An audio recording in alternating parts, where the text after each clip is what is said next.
All right. There we go. We are here. Finally, we can talk spoilers. We can finally relax and speak our minds. I'm here with a lovely group of Knights Radiant, as I said. We have Alex, we have Tom Orange, we have Brian, and we have Vera. And I'm not seeing, I don't know, usually I see some comments or something already, but maybe there's just nobody in the chat yet. That would be kind of weird. The jury's still out, by the way. I might be fused. So I don't know. Might be. Honestly, the fused are cool. Yeah. The fused are kind of cool. We got a lot of new fused lore in this. That's weird. In this book. Anyway, okay, John's here. Somebody's here. Hey, John. Okay, so I think this is going to be probably not as structured as it probably should be, but I'm going to try to keep some structure on this if we can. And I think maybe a good place to start is why don't we, well, first of all, obviously this is spoilers for Wind and Truth and Stormlight. Mm-hmm. Should we go ahead and just say spoilers for full Cosmere? No. Maybe we can do full Cosmere later. But okay, fair enough. Like I haven't read the Secret Project, so I couldn't really speak to it. Sure. I say let's just do like maybe the last couple of minutes. If we want to talk full spoiler, let's do that then. But I think that would limit a lot of people from the conversation. So I say let's just. Yeah. We'll keep this to Stormlight. Maybe at the end we'll get some other things. But for now we'll say that. So why don't we all? Well, we got some people showing up. Thank you for being here. Why don't we start? Why don't we kind of each take turns and just kind of give like maybe our broad. I know some of us have talked about this in our channels already, but broad takeaway, and then we can kind of get into some of the finer details. So, Mr. Alex, would you like to go first? I think you have the most recent review that has been posted. So you said takeaway. Explain what you want me to say when it's broad thoughts. What did you think of the book? Reaction. Okay. General, big picture experience. So I thought the start felt a little slow to me. I thought it really took its time, but as the book went on, it just got harder and harder to put it down. And I overall loved it. I thought that I know Vera's going to give me a look for what I'm about to say. Erlaine and Renarin, they bored me. I thought that their sections were really boring, and I really wanted to skip them. I didn't, but I wanted to. And hater. Hater. I just didn't feel.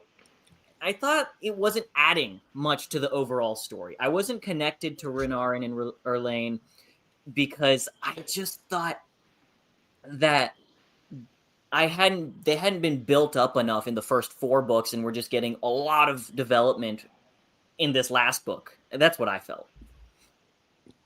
Okay. Wait, did you just say sorry. Did you say we're getting lots of development in this last book? So aren't you going against what you just said? That like nothing happened with these characters, and now we're fighting already. Let's go. Sorry. Why are you doing this to me? I'm so sorry. You can't break my words. Yes, I can, and I will because okay. Okay, so we found out that Vera's a Dustbringer. I'll be quiet. I'm sorry. Well, it sounds like you have thoughts to share. Why don't you go next? Kind of give your big picture. Okay, so I think Renarin and Verlaine were one of the best parts of the book. And if you don't, then maybe it's a skill issue. Maybe you're heartless, but that's okay. Don't worry. I put my heart in a little jar. It's over there in the corner. Oh, yeah, I could tell. Anyway, sorry, I'm sending love. I'm saying this ironically. But yeah, I thought it was fine. I gave it a 7 out of 10, 3.5 out of 5. The way I kind of describe it is if I wrote out on a piece of paper everything that happened, like just the plot beats, I would be pretty happy with most of them. But this book does not justify being 1,300 pages. Like it just doesn't. I think the writing this is Sanderson's worst writing in my opinion, and I've read everything he's written in the Cosmere. And I think that there is a 5-star book in here somewhere, because I know some people don't like actually what happens and where the characters end up. And I really like where the ending is, right? I really like the destination, but I think the journey is fundamentally flawed in this one. Yeah. Very fair. Very fair. What do you think, Tom? You want to go next?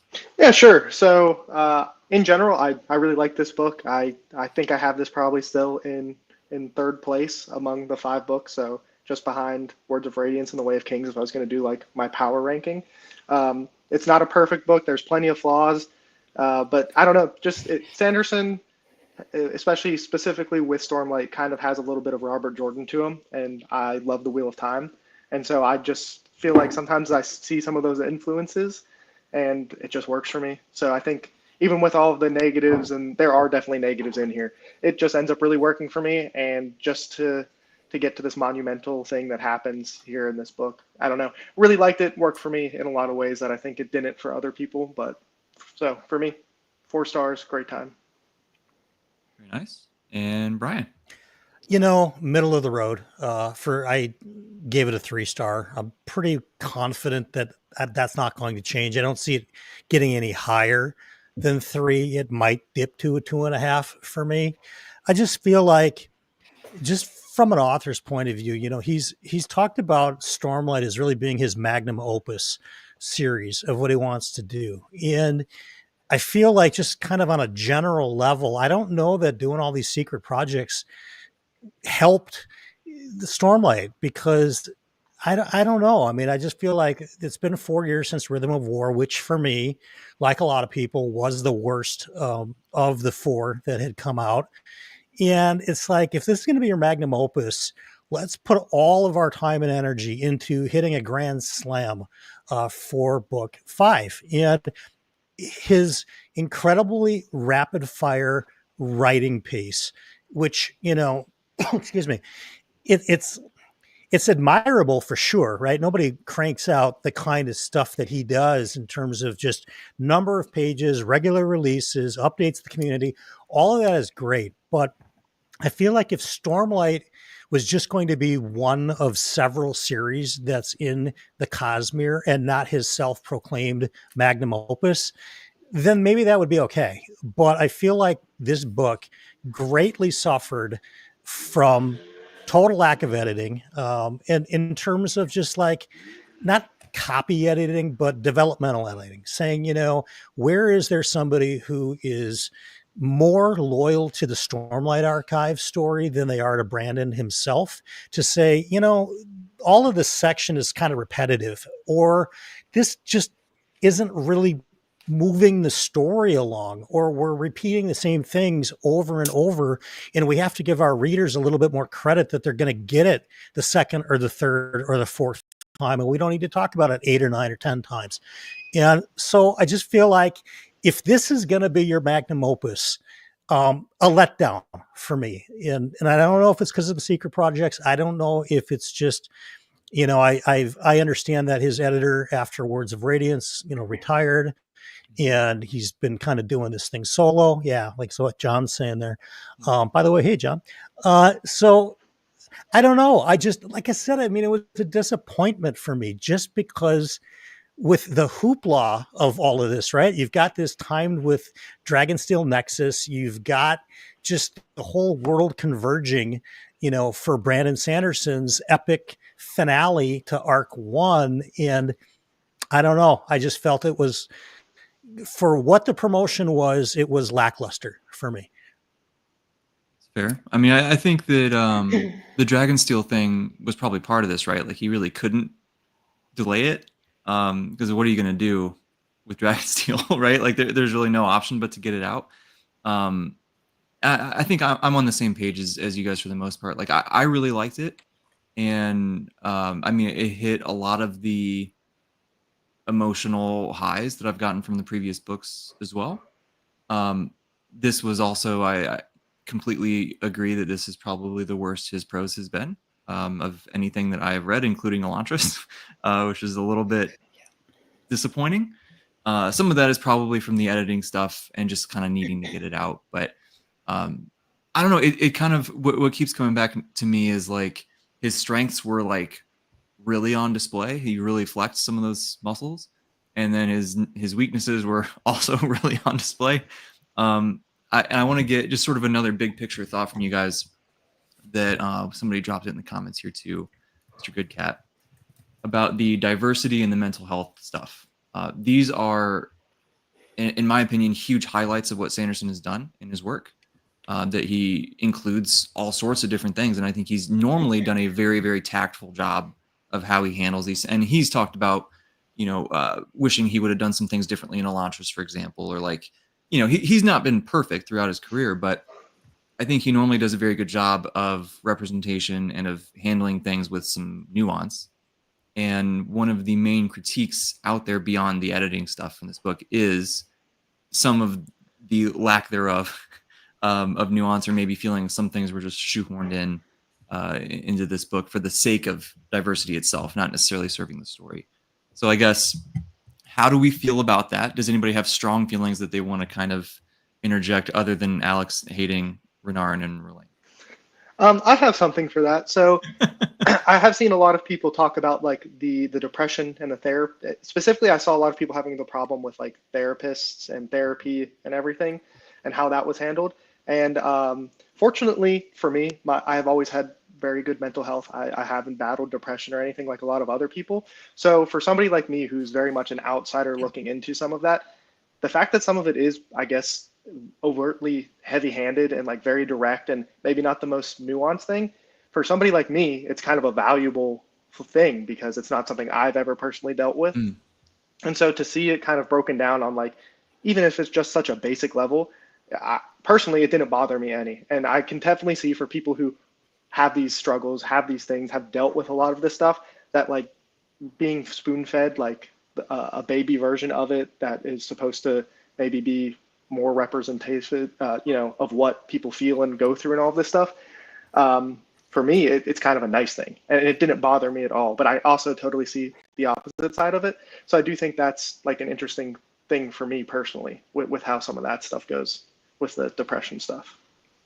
Yeah, that's just super quick before you launch. I just want to say I appreciate that perspective, because I think that's something that hasn't been talked about much. A lot of people are very negative on this, so it's cool to get that. Yeah, I know. I've seen a lot of people, and I specifically saw a lot of people like not even like that the word therapy is in this book, and right. I found that interesting because of who that word comes from. I feel like it makes sense for it to kind of get introduced into the story. I feel like my thought. But. Yeah, I kind of have that, so I totally see it. But yeah, I totally see the other side, because I know like those struggles are so real for so many people. I can see why it's not clicking for so many, but yeah, just maybe a little bit of a different perspective there.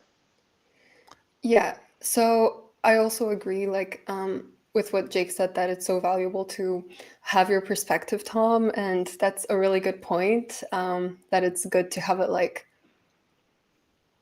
that it does give like an insight for people who haven't really gone through something like that. But I'd argue that, well, did you not get that from like Oathbringer or Words of Radiance? And like Oathbringer for me is like, I'm just like you, Tom. I follow your philosophy on like is it the negatively skewed curve, right? Where like more books will be like in the middle, but slightly more to 4 stars, and then you're very stingy with 5 stars. Like I love Oathbringer. It's one of my only 5-star books, and I think that the mental health rep there is so good. Like with the Dalinar, just like his story of just learning that you just need to pick yourself back up, and like you just need to take the next step, because taking that next step is the most important thing you can do. Like for me, especially where I was at the time, some really bad things happened to me the summer before, and like to me that was so powerful, and it was very nuanced because it wasn't written out to you, it wasn't like step by step Dalinar thinking. Like we didn't witness like the death of Evie, and then it wasn't written out like Dalinar saw. This is spoilers for all of Stormlight, right? So yeah, we're good. Yeah, you've been warned. They have been warned. Except Joanna, who hasn't read it yet but is here nonetheless. Thank you for dropping by. This is a bad time to be dropping it. Yeah. Tyler said the same thing. That's okay. You just like us. That's cool. Thanks for dropping in, everyone. But like, there's not like a description where it's like Dalinar saw Evie's body Dalinar felt bad. He felt so guilty, and it made him feel bad about himself, and he just couldn't handle it. And so he started drinking alcohol. But drinking alcohol to cure your sadness is bad, folks. It's really bad, guys. And then it's hammered into you 500 times. Like, that's not a thing that happens in those previous books, but I really felt like, especially with the Kaladin stuff at the start when they go to Shinovar, I'm like, are you kidding me? And then also, because there was no subtlety, no nuance there, ZOMG Fantasy has an amazing video that goes into like the pros of it all, and he gives like really good examples. And also, I just really disliked the fact that like therapy is almost like mysticized in this book. Like, you're telling me like, I don't fair, have a yeah. problem with the word therapy itself, because like, yeah, it comes from Hoyd, so like, obviously, so I didn't have a problem with that joke. But like, the fact that Kaladin, who, mind you, like, we're 10 days out by the end of this from Rhythm of War. You're telling me that in 10 days, this man can go and like solve Ishar and Nail's like 1,000 years of mental trauma, and like whatever, they're like, they have dementia, I think, about at that point. Like, I don't think that's how it happens. And also like it just really triggered me. And also the fact that at one point, you know, he's trying to be a therapist for Zeth and stuff, and then Zeth, because of Kaladin's fantastic therapy that saves the world, is like, you know what, I'm going to kill myself, because that's the conclusion I came to from Kaladin's advice. And Kaladin's like thinking about it, and he's like, you know what, maybe he should. And I'm like, so you're telling me that Kaladin then, like 2 days later, is able to save Ishar and Nail? What? Oh, sorry. Yeah, it's a little rushed. It's a little Oh rushed. yeah, for sure. And it is definitely very heavy. Like, I'm not going to deny. For me, I feel like most people are way more negative on it than me. And like I said, I totally understand why. It's just not as much as a detractor. So. And I'm not. I wouldn't say I'm super negative on it. Like, it absolutely felt rushed. I was like, okay, this, like, I get what you're doing, right? Because we need this to get to the end of the story. I get it. But, you know, and certainly, you know, sometimes there is like that single profound moment that really shifts somebody's mentality or whatever, right? Like, that does happen every once in a while. But like, as somebody who does therapy regularly, it is a slow, lots of ups and downs. You're going to go backwards. Like, it's a big process, right? It's messy also. And, you know, I would have loved to see just more page time for that to more slowly unravel. But like, I get that that's sort of, he was kind of painted into a corner to an extent with the 10 days thing and all that. Yeah. But I disagree. If it was written better, it would have been better. I think he could do it if it was written better. I've got a couple of things on that, and then I want to go back and answer what Jake had asked about representation. I had a bunch of people, well, not a bunch, but several therapists actually comment on my Winded review, in that it was not necessarily a helpful depiction of therapy, because it's just like you said, Jake, it is messy and it is back and forth, and things just don't get solved in 10 days or in 5 days. And again, the professionals were just saying, glad it was in there in some regard, but that, you know, things are all okie dokie afterwards. It's maybe not realistic. I wanted to get into something, and I want to be very careful about this, because it's possible that I read it wrong. So I'm glad that you guys are all here, because you're all younger than me and you have better memories. In one of the Adolin sections, there was something about gender identification where somebody, I think, wanted to sign up for, you know, the fighting force. And Adolin had said something like, you can't because you're a woman or you're a guy, whatever it was. And the comment was, well, you know, in the country that they're from, they filled out the paperwork so they can identify however they like. Was that character back in the story ever again after that or not? not that I know of. I don't think so. I don't think so either. I don't recall if they are. It's not overt enough for me to remember either. So yeah. So Was it the person that becomes the messenger? That's what I Batman thought. said maybe the Archer. maybe it was. So here's the thing. Like, Okay. I legitimately can't remember. So if that individual was part of the story, then terrific. Okay, then the gender identification stuff is in service to the story, and that's great. If they're not in the story and that was just it, then I was like, well, this is oddly shoehorned in there.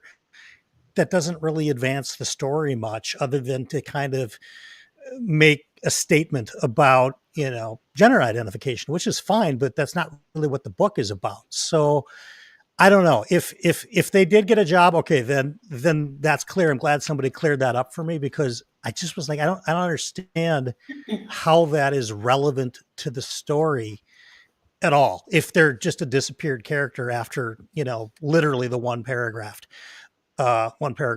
So thank you for clearing I that think up. they come back later, Brian. Is it the little girl that comes and wants to fight, and then Adolin reassigns her to work with his ex or whatever because she wants to fight, and he's like, no, you have to become a messenger. And then she's like, oh, I don't want to be a messenger. And he's like, well, if all else fails, then we have messengers. And then she works and then pops up a few times afterwards. And then he's like, okay, if you do something, then you can work with my ex to become an archer. I don't remember that. Okay, cool. Wait, so as long I as thought that that was a completely separate character.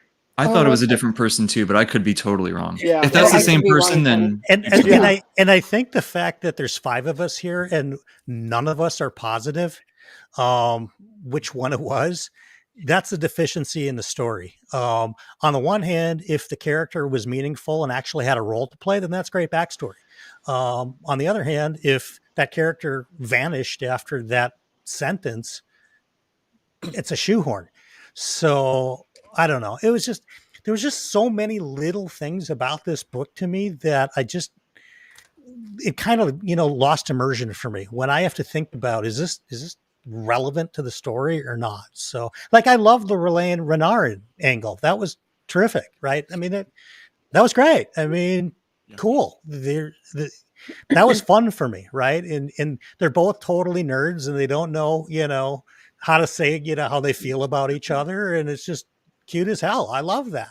Yeah. And it was relevant to the story, and it made those characters richer. So yeah, that's kind of what I thought about the shoehorning. I'm on Team Vera when it comes to the Relaine Renarin pieces of it. Again, I will say though, again, in service of the story, I'm not totally sure that their arc needed to be as much page time as it was to still accomplish, I think, what Sanderson wanted to do. Debatable though. I mean, if people really liked it, then cool, give them more of it. Yeah, I have a lot of thoughts around their stuff, but I want to get Alex's perspective on this because I know it's been a second since we kind of started the the stream with alluding to this, but I want to give you the floor to get your thoughts out there on the Renarin and Elaine stuff. So you want to go ahead and start the Erlaine Renarin discussion? I guess so. All right, then. So I think specifically, Brian, I'm with you, Brian, in that most of it I felt wasn't necessary to the overall plot. We got a little bit of stuff on Ba Edo Mishram, which I loved. I did love that stuff, but there wasn't too much of it until towards the end of the book. And when we did get Renarin and Erlaine, it didn't feel like it was adding to the overall story. I felt like if I was going to get more Renarin and Erlaine, I wanted more of it in the second half. Because we did get parts of their character development. So I'm not arguing with that. It's more, I thought that their development was placed at the wrong time and wasn't helpful to the overall story. And I feel the only thing that was a little important, well, not a little, that was pretty important, was the release of Ba Edo Mishram, but I didn't feel like that we needed as much page time with Renarin and Erlaine in order to get to that point of deciding Baido Mishram should be released, and I thought that Renarin and Erlane just in general, I wanted them, if they were going to have time, I wanted them to have enough time to really be fleshed out, and it just didn't feel like it was enough. It was the right time to flesh them out in Wind and Truth. Fair. I mean, I think, yeah, that's true. This is a thing as well. To me, I'm like, I feel like those two are, you could argue like maybe they're the most important thing for the second half of Stormlight, because it's literally, it's starting the Parshendi and the humans like being together, right? Like that unification that I assume is going to happen to fight against, you know, the evil. And then the Mishram stuff was, I'm like, that's sort of like the whole, like the crux of the book in a way.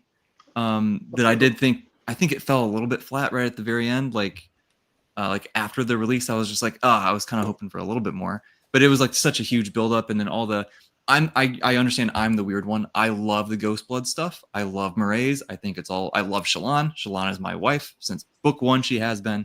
I love it. Right. So I get that I'm the weird one, that I love that stuff. I'm with you. I'm with you, Jake. Yeah. I like Shallan. I think if Dawn Shard's a novella, all the stuff with them could have probably been a novella as well. That's kind of where I come down into it. I think it actually would have give you more time to like develop them, let their chemistry be even better, and then still have the release at the end of that. I think if the Dawn Shards are obviously going to be a super important thing, and we get a little bit of that here in this book. So I feel like if Dawn Shard is its own, I mean, it's almost a novel-length novella. I feel like you could have done the same thing with them, because I didn't mind them. For me, I would probably have that whole storyline as like a neutral thing where it didn't really enhance anything, it didn't really detract anything for me. But yeah, I don't know. It feels like that. It's hard to say that it was disconnected, but part of me felt like it was a little disconnected from everything that's going on, and that's why it gives me the feeling of like it could be a novella, and it would maybe give even more to the story. I don't know. Yeah, I mean, like thematically, I think it fit really well thematically, though. Right? Like we're doing so much stuff in the spiritual realm anyway. Yeah. It's a lot of this weird, ethereal, nebulous stuff, and we're getting an insight into how Renarin's, you know, surges are going, like what's going on with him, and I think he's going to get a flashback sequence at some point, I believe. In right? book 7. Book 7 is his book. So like getting more and more deep into, especially him, I think now is important, so people are bought in enough to be like, oh, this is going to matter a lot in the back half.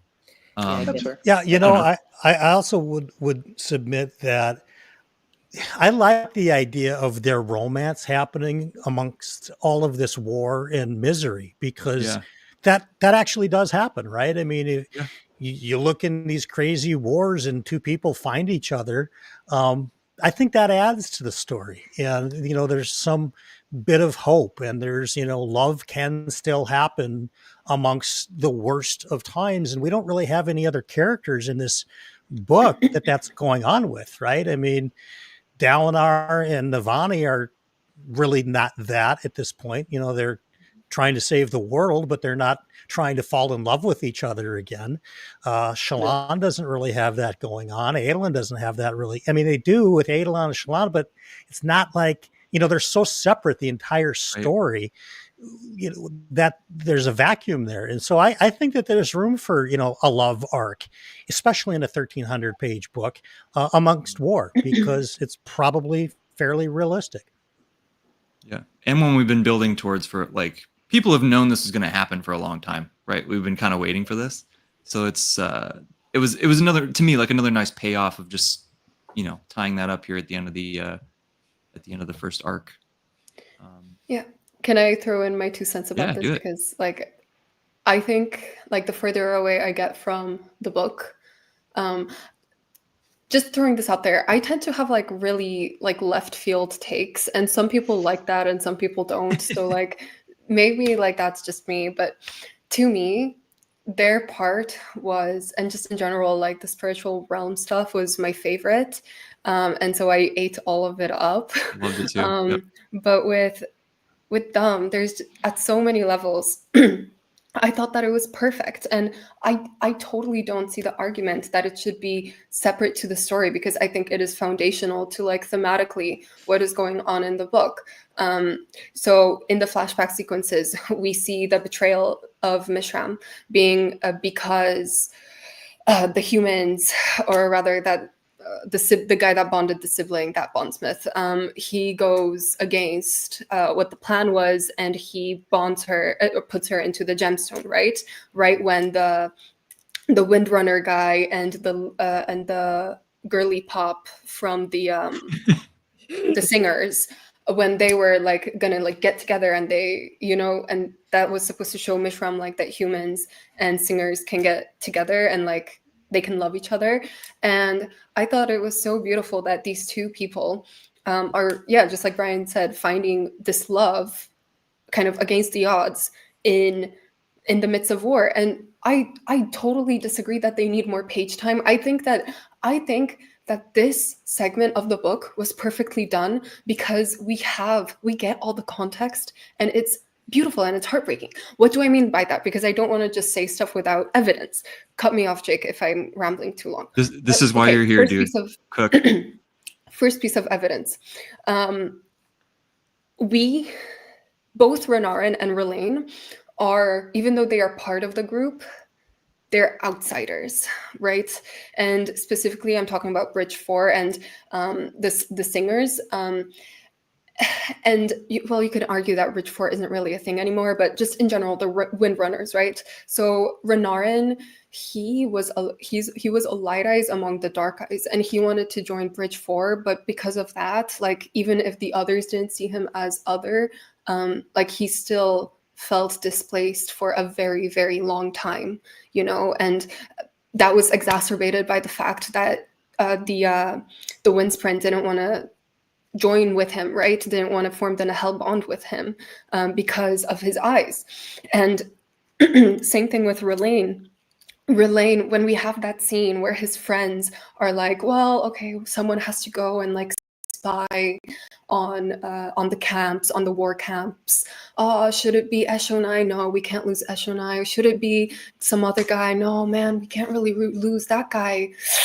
And then R'Laine's kind of like, well, I'm the only one that, like, even though I'm part of the group, if I leave, like, nothing will change. Like, they'll say, oh, that's so sad, but at the end of the day, like, no one really is going to protest. And like, that scene for me was just heartbreaking, because I'm always that person. And like, not to get too personal, but I am R'Laine. Like, I'm always that person. And so I really loved that scene. And then the fact that these two people who are always kind of left out find each other and create that home for the other person, that was so beautiful to me. And then just adding to the fact that, Renarin has Roshar's version of autism, or at least I read it that way. Yeah. And he has difficulty understanding like intonations and like when people talk, whether it's a joke, whether it's not a joke, and how that exacerbates his feelings of like stress about fitting in and like not understanding conversations. And then R'Laine is a singer and they have their rhythms, and Renarin feels so much more at peace. Yeah, and he like tries to do it. I love that. He tries to do it. I mean, that's beautiful to me. That is so beautiful to me. And I just really feel like they're these two perfect puzzle pieces that slowly find out that they fit together, even though they don't fit with anyone else. And I love it. And I think the parallelism like between this and the past is gorgeous. And then when you get that scene where Renarin creates the little, I kind of in my head pictured it as like a church with the stained glass windows, right? I don't know if it was a church. That's just kind of how I pictured it. It's Brandon's hallway in his house is what it is. Oh, sorry. That's You're not wrong. But when he sees them and he's kind of awkward, and Shallan sees them kiss, and she's like giggling about it. That was the one. Like that's the one of the only times where I'm like, I'm Shallan at this moment. I am Shallan. Okay, at this moment. really quick. Let me interrupt you for 1 second because I also loved that, but I've seen people specifically complain that Shallan is a voyeur and like this is really interrupting their privacy and she shouldn't have done. I thought it was great because that's what the real world is, right? There's always, the friend that's rooting you on and they're stoked. Yeah. You know what I mean? Anyway, continue. Yeah. Sorry.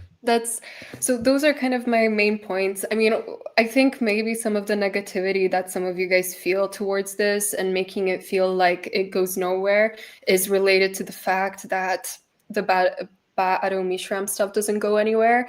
But like, fair enough. But I think that those are two separate things. I think the quest for Ba-Ado Mishram and the Renar and Verlaine romance, even though they are funneled in the same plot line, so is Shallan and Reyes and all that stuff. And so like, and so I think I view those as separate things. The Ba-Ado Mishram stuff I did find a bit disappointing, but because I think it was too overly emphasized and then being like, haha, gotcha, it's actually for arc 2. Yeah. But the Renarin and Verlaine stuff, like it was perfect. Like to me, it was perfect. I don't really And disagree intrinsic with any. level. I don't really disagree. Like I don't mind their relationship. I think it's fine. It's great. I wouldn't say it's great. It works and everything. But when I talk like everything you said, I still think that entire story and everything pulled the same way that it's done in this book out of it, and you put a different title on it, and it's a great novella. But Like, I don't then I think you would have to pull think all of- the, but then I would pull all the stuff with Shallan as well, because I don't I think you don't can necessarily separate. disagree. I don't really disagree Okay. too much with Yeah, that because either. if you say that you're pulling also the Shallan and Reyes and Ghostblood stuff into a novella, then fine, I can see the argument, but I don't think I can separate there.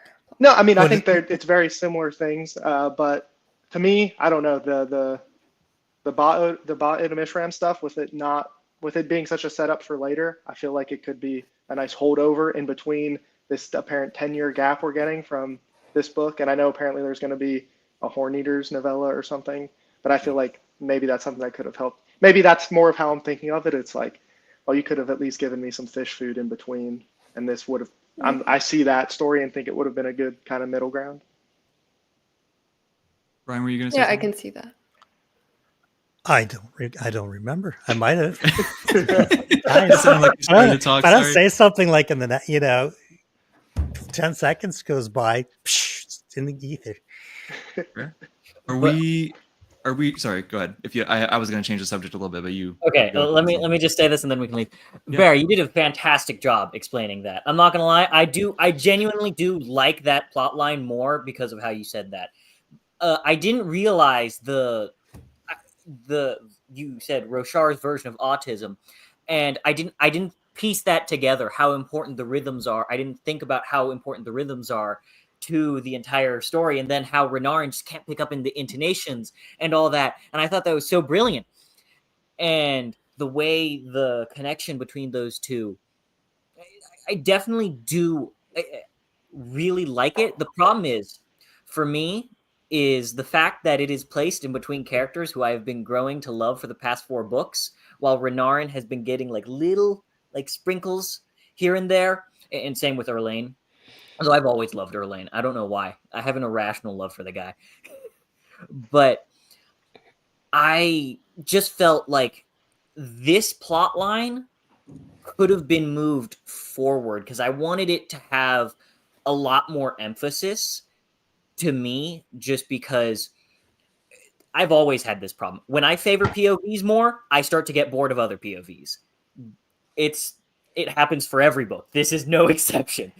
Like, I think it was in The Way of Kings. I ended up loving Kaladin so much that I wanted to skip every Shallan, every Adeline, everything else but Kaladin. And just because I'd grown to love all these other characters so much, I felt like Renarin and Erlaine getting built up in this specific book it didn't feel like the right place. That's fair. I think there's a lot of like personal preference stuff. Yeah. I think, but with us and like with everyone who's given reviews, that I think it's like, you know, we can debate certain things, but at the end of the day, if it's a personal preference thing, it's a preference thing, you know. And, Yeah.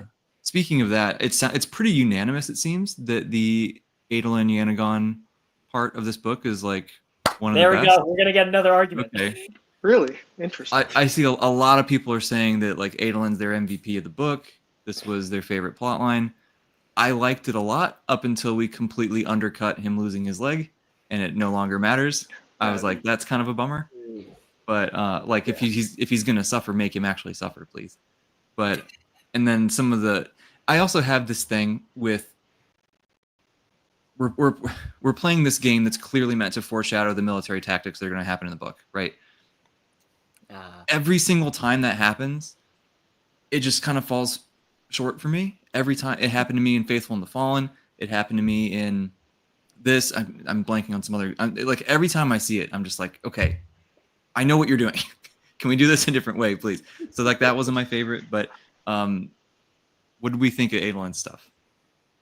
I didn't see that. I didn't see the Sunmaker's Gambit. I remember when the Sunmaker's Gambit came in to pay off, I'm like shouting at the top of my lungs going, Sunmaker's Gambit! Yeah!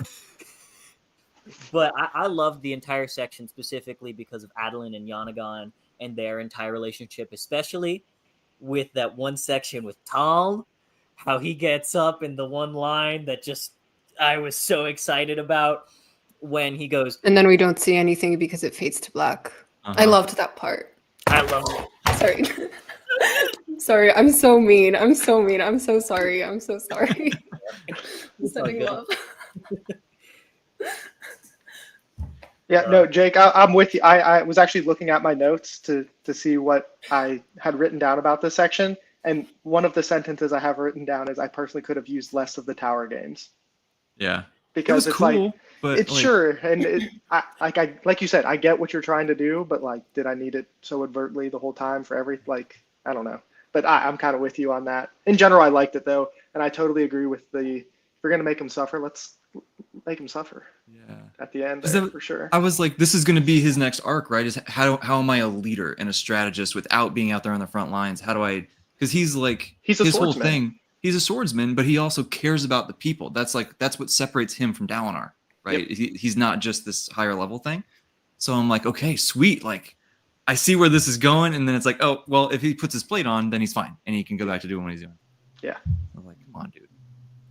So I really liked Adolin's arc in this book. But like everything else, I thought it was way too extended. I think, a good editor could have easily chopped 4 of those chapters out and still given us essentially the same story with him without, I don't really think, losing all that much. But I do like, when the King's got, the armor on and he's doing that. I mean, that's kind of fun Sanderson stuff for me. Mm-hmm. And I like the development with Adolin because, it's like this guy he's not a surge user, so to speak. And there's really, are there any other characters that are sort of main POVs that are not? I don't think so. So it's like, cool. I like the fact that he's getting his flowers in this book and that he's holding, the fort down, so to speak. But again, I just think it was too much. It just too much with those sections, as well. As much as I actually enjoyed him, I probably liked his chapters more than any of the other ones. I, unlike Jake and I think Vera on this one, I'm not a big Shallan fan in the first place. So those chapters were not great for me. I do like Mraize. I love the Ghostbloods storyline because I know the tie-ins to it, and that to me is actually fun. But I don't know. It's just, Adolin for me was the rock star. Shallan was kind of like how she's always been for me. And if there was a letdown, I think for me character-wise, it was Kaladin, just because we've gone from kind of our main POV, as this series opens up, to almost relegated to a side role, which I would have never seen coming for the finale of this giant arc that he's really there just to kind of encourage Seth. So yeah, that's my thought of the moment. I'll have forgotten this in the next 30 seconds. I mean, I think that's fair, and I think it's, to me, it was sort of similar to Sigzel's stuff, right? That I was like, this is really interesting, and I like it, but it almost felt like everyone went their separate ways at the start of the book, right? And then it was like we have to make it, because we know it's going to come down to the wire. Like Dalinar's not going to come back at day 7 and do the thing, so like we got to make it this whole way. So it just kind of felt like Sigzel was very deliberately just biding time the whole story, right? Mm-hmm. Which was kind of interesting in its own right. Like that was some different military stuff than what I'm used to reading. But and he obviously had some, I think, very important things for what we might see in the future of Stormlight, with some of the bonding and all that kind of stuff. But both of those to me, like, they were cool. I loved those chapters, but they felt not repetitive, but just kind of like they could have been squeezed down, just to, have them do some more stuff when they're all together at the beginning, and then go out to the war fronts, condense it down just a hair. I don't know. I think I can agree with that. I in general don't like military stuff, even though I just said Adeline was my favorites. But military stuff can easily be very drawn out, and I definitely would agree with that in this. Have fun with Malazan. If you don't like drawn out military stuff. I still think I'm gonna like that. I'm not gonna lie. But I'm gonna just, as you say that, because I am so affectionate for Malazan now. I don't particularly love military fantasy, and I love Malazan. Yeah. So I never go seeking a book because it's military fantasy. Maybe I would now after Malazan, but that's a different conversation. Can I give my 2 cents on Adolin? If it's okay, if not, because always okay. Okay, for Adolin, yeah, I'm kind of like with, I think, Alex, you just said, but he's your favorite. And actually, I take that back. Someone else, but I don't really care for fight scenes. Like, the only fight scenes I like are like Joe Abercrombie's fight scenes, or that one duel in The Wheel of Time, or two duels in The Wheel of Time. Tom knows which ones I'm talking about because they're so cool.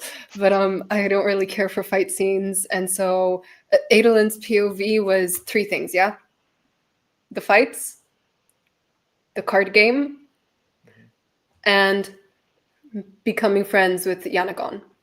The becoming friends with Yanagon I thought was great. Mm-hmm. The card game, look, I don't feel like learning the rules to made up chess when I don't even want to learn actual chess. Don't but care. If it was Gwent, you'd have been cool with it. Well, okay. Good one, Brian. But Sapkowski never writes about Gwent in excess in the books, and I need to double check, but it's not called Gwent in the books. I think it's a slightly different game, but it's never actually explained. It's just said that it's, anyway, I'm rambling, but yeah, I don't really care about that, man. And also, I don't care. It's like reading an instructions manual. That's I don't care for board games unless they're like Cluedo. I don't want to read about this in my fantasy books. Oh, and then the fight scenes, I don't care. They just swing and boom, boom, and then he jumps there and he jumps there, and I mean, I think I'm gonna just interject only that I don't think that combat scenes are Brandon Sanderson's forte. Although I will say the last battle in the Wheel of Time was extraordinary. Yeah. So yeah, he did that really well. That's the exception to the rule. But I think the more you read authors like a John Gwynne or like a Bernard Cornwell that really do combat in an interesting way, I think you might actually like it if it was written better. I don't know for sure, but I think as you get into some of these other authors, you may go, oh, this is actually kind of cool because it's more interesting writing, prose wise for sure, and the feeling that you're in it and not just observing kind of a generic battle description. That's my 2 cents there. Most of maybe. I don't know. We'll get you. I mean, personally, I didn't love it. But I don't have like an objective stance on this. I just have a subjective that it wasn't for me. I agree with Vera for the most part. The fight scenes that I tend to like they're very snappy, they're quick, and just they're over in a couple seconds, like a page or two. That's like Janny Wirtz or some. They do great jobs of like quick fight scenes, while Sanderson like loves his like 10, 20 page fight scenes, and that can annoy me at times. That's fair. How did we? I think the other piece to Adolin stuff was all the stuff with Maya, and like Yeah, well, she leaves for half Jedi of stuff, and he's waiting. The whole Oh, time. and then he has his Avengers Endgame, and he's like, The Avengers thing was kind of funny. Assemble. Yeah. Let's go kick some fused ass, right? Let's go kick some fused ass. Yeah. There's a few. That was the worst line in the entire book for me. Yeah, Brandon's always got a corny else. line in there somewhere. It was one of the Kaladin lines. Yeah. Can we talk about that? I think the I Jedi do- stuff in general is interesting, but I Yeah. don't know. I feel like I didn't get enough. Like, there's so just weird stuff still going on with it that like I do think it's interesting that like, okay, so there's different ways to make some kind of bond with the Spren, right? Because obviously that's what happens with the armor and everything. Like, he's treating it like something other than an object. So there's something going on there, but Yeah. I feel like we kind of just started to get like a little bit of it, and I would like to see more. And then that's like actual Spren trapped.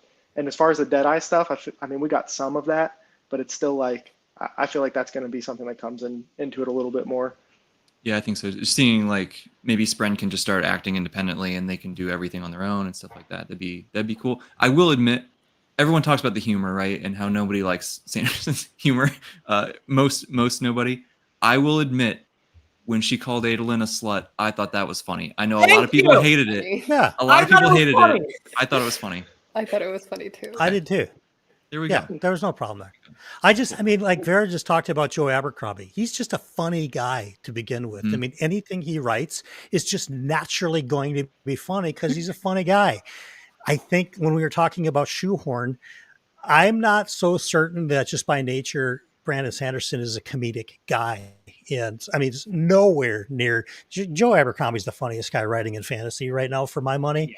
So it's difficult when we read these different authors, right? And it's inevitable that we compare, but the only thing that I ask is that they don't come off cheesy.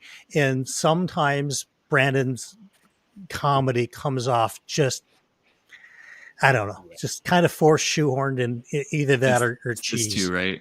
Yeah, it's the juvenile, like potty humor stuff. I'm like, all right. I mean, I'm too old to use the word cringe, but if I was younger, I would say a little cringe. My friends hate it when I say that word, so I don't say it. Yeah, Scott Lynch is another one in the comments. You know, Scott Lynch, yeah, he's hilarious too.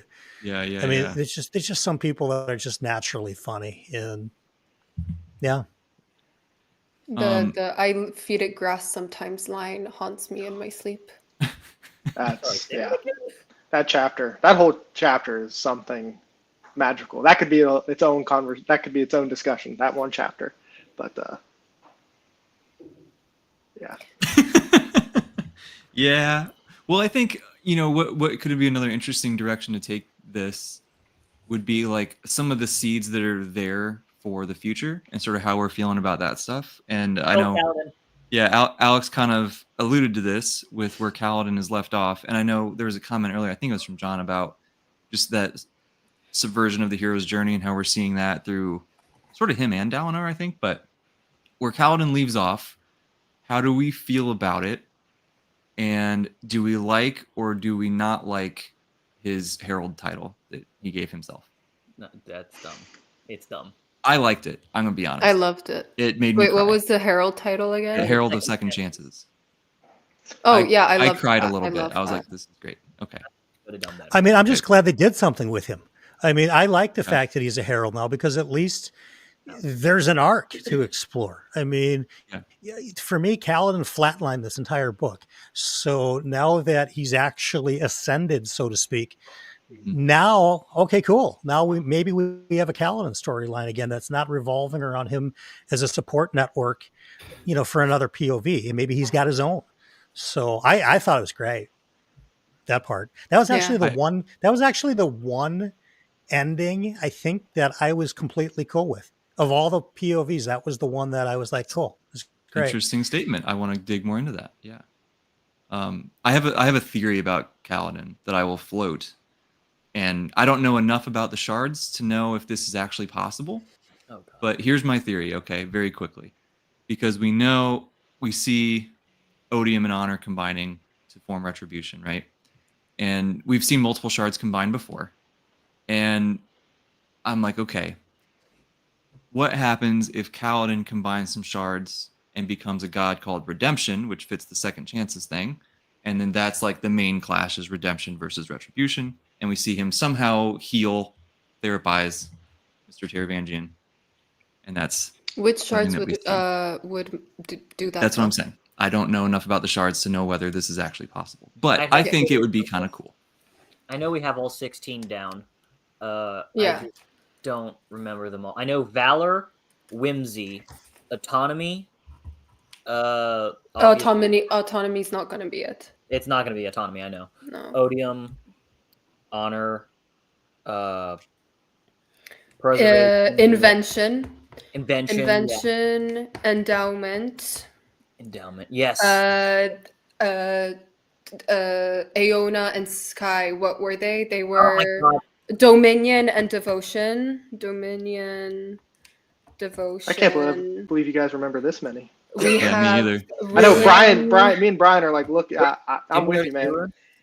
Wait, I'm But yeah, I counting don't mind them. that theory, Jake. I think in general, like at this point, as far as theories go, like that'd be cool. I'd be down for it. Like that one could work for me. Like I don't see why not. He could make it happen if he wanted to.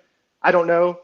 I have a feeling that so as far as Kaladin and the Herald stuff, I liked it. It was fine. The name thing, I saw some people very upset about that. I didn't get that. It was one of those things where it's like, okay, it's the name he decided on.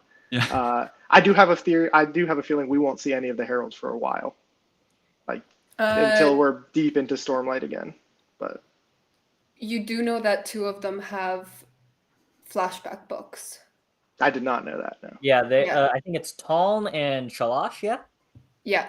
Oh, so they're going to be flashback characters. Yes. Because the only ones that I knew were Yasna and Renarin. Who's the and fifth one? Renarin. Those were the only 2 I knew Lift. for sure. Lift. So it's gonna go Lift, Renarin, Ash, Taln, Yasna. Yeah, Yasmin's the last one.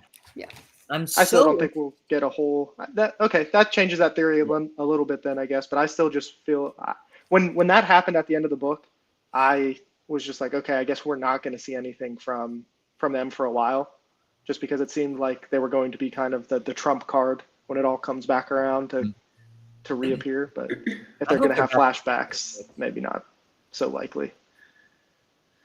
We shall see. Hot take. I'm actually very excited for Lift in Era 2. I'm so excited for Part Lift 2. too. I don't care for like Lift's personality, but I really, really want to know her backstory because there seems to be so much there. And I think we're already kind of seeing. I mean, she's about to be trained by Vasher, right? Which is cool, anyway. And then her clearly starting to get over the like I don't want to grow up thing is going to be really interesting to see, to learn more about all that stuff and where she goes. What do we think of more Hoyd in the flute duel? I love Hoyd. Hoyd is my favorite character. Hoyd is Period. amazing. I love Hoyd as well. He's always a plus for me. Anytime he's in a story, it's a plus. I know. I love Hoyd, and I really love kind of seeing him from the perspective of, because I think, you know, as fans, we're kind of like, oh my gosh, look, it's Hoyd. Where's Waldo? You know, except where's Hoyd? And then we get like very excited, and you know, we have 2 books from his perspective, but we know that he's kind of shady, you know, and that there are people in the Cosmere that don't like him, and also Loki very shady, that he just kind of runs in at the end to his boy Sigzil, who was supposed to be like his apprentice, who he kind of neglected, put him in the bridge cruise when he was literally eating like dinner with kings next door. And then at the end, he's like, hey, by the way, I have a nuke. Here you go. Peace. You know, poof. And I really find him interesting. Can we talk about Sunlit Man, or are we no Sunlit? Not yet. I don't know anything Yeah, about let's it. move Yeah. on. Okay, then no. I won't do The flute. What do we think of the music stuff in general? Because that sort of became a theme here. I like that scene. I like the flute scene. Yeah, I thought it was, and I think it fits because we know rhythms are integral to Roshar. Like some of these big, like battle scenes are kind of unconventional, right? Like we have the flute music stuff. We have how Downar's Contest of Champions went down. I loved that, by the way. Me too. I want to touch on that a little bit. And then the other one was Yasna, that a lot of people don't really like the debate scene. Oh, I hated the debate so much. Did you? Okay. Oh, I hated Talk about the it. I debate. liked it. Talk about Oh, I hated everything about it. Yes. Let me double check Embrace my your notes. hatred, Tom. Yeah, so it just felt To the like dark side. yeah, it just felt like it was one of those philosophical arguments where it's like you're arguing the theory and not the practicality, and it's like That's sort of the point, though. no, exactly. In That this is case, yeah. no, that is the point, and I hated it. It just felt like two rational people aren't going to sit down with basically something almost that they feel like is the devil and be like, yeah, let's go that way. Like I don't know, like I don't know. And I get part of it is about her looking into herself and being like, okay, I've tried to do all of these things and like maybe I was wrong on all of these things. Doesn't mean I liked it. Doesn't mean I thought it worked well. Hated it. Just. And I'm sure there are good arguments for, like, okay, the whole thing is a philosophical argument that is kind of built out to come to a certain outcome. So like it's very hard to like pick holes in it. But to me, I just feel like it's missing a human element in some of these debates where it's like we're not always logical. We don't always just follow a philosophy to the point of detriment. And I feel like that's what happened there. Give me a second. I gotta go grab something. I was just reminded of this. Give me a second. Go So for it. But yeah, I'll just sort of follow up with that. I like the general concept of the debate. I don't like how it was executed because what are you going to really do? You know, you've got all these other battles going on. You have Shattered Plains, you got Adolin.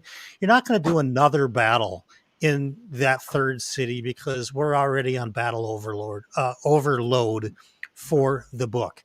So I like the idea of a different type of a competition. I just think that it was kind of clumsily done. It didn't feel right to me. And when you've got Yasna in this debate against basically a deity, it's a bit overmatched. So like the idea of the debate, not so much how it got executed. But I think that's the exact point. I think the point I is agree. That it's is the very point. I ironic. think it's a dumb point. I Like, think that's where I come down to. It just is listen, there's Tom. no argument that is going to make me like it. That's but fine. I listen, want to hear what you have to Tom. say because you are very persuasive, but I just think it's bad. It's okay. You're allowed and to I'm feel however stubborn. you feel. But listen, when you guys talk about this, you always are like, "Oh yeah, it's Yasna versus Odium. Yasna versus Odium," and that's the fallacy that she committed. No, it's Yasna Because it's against not herself. Yasna versus Odium. It is Yasna versus. It's not even a versus. It's about Fen.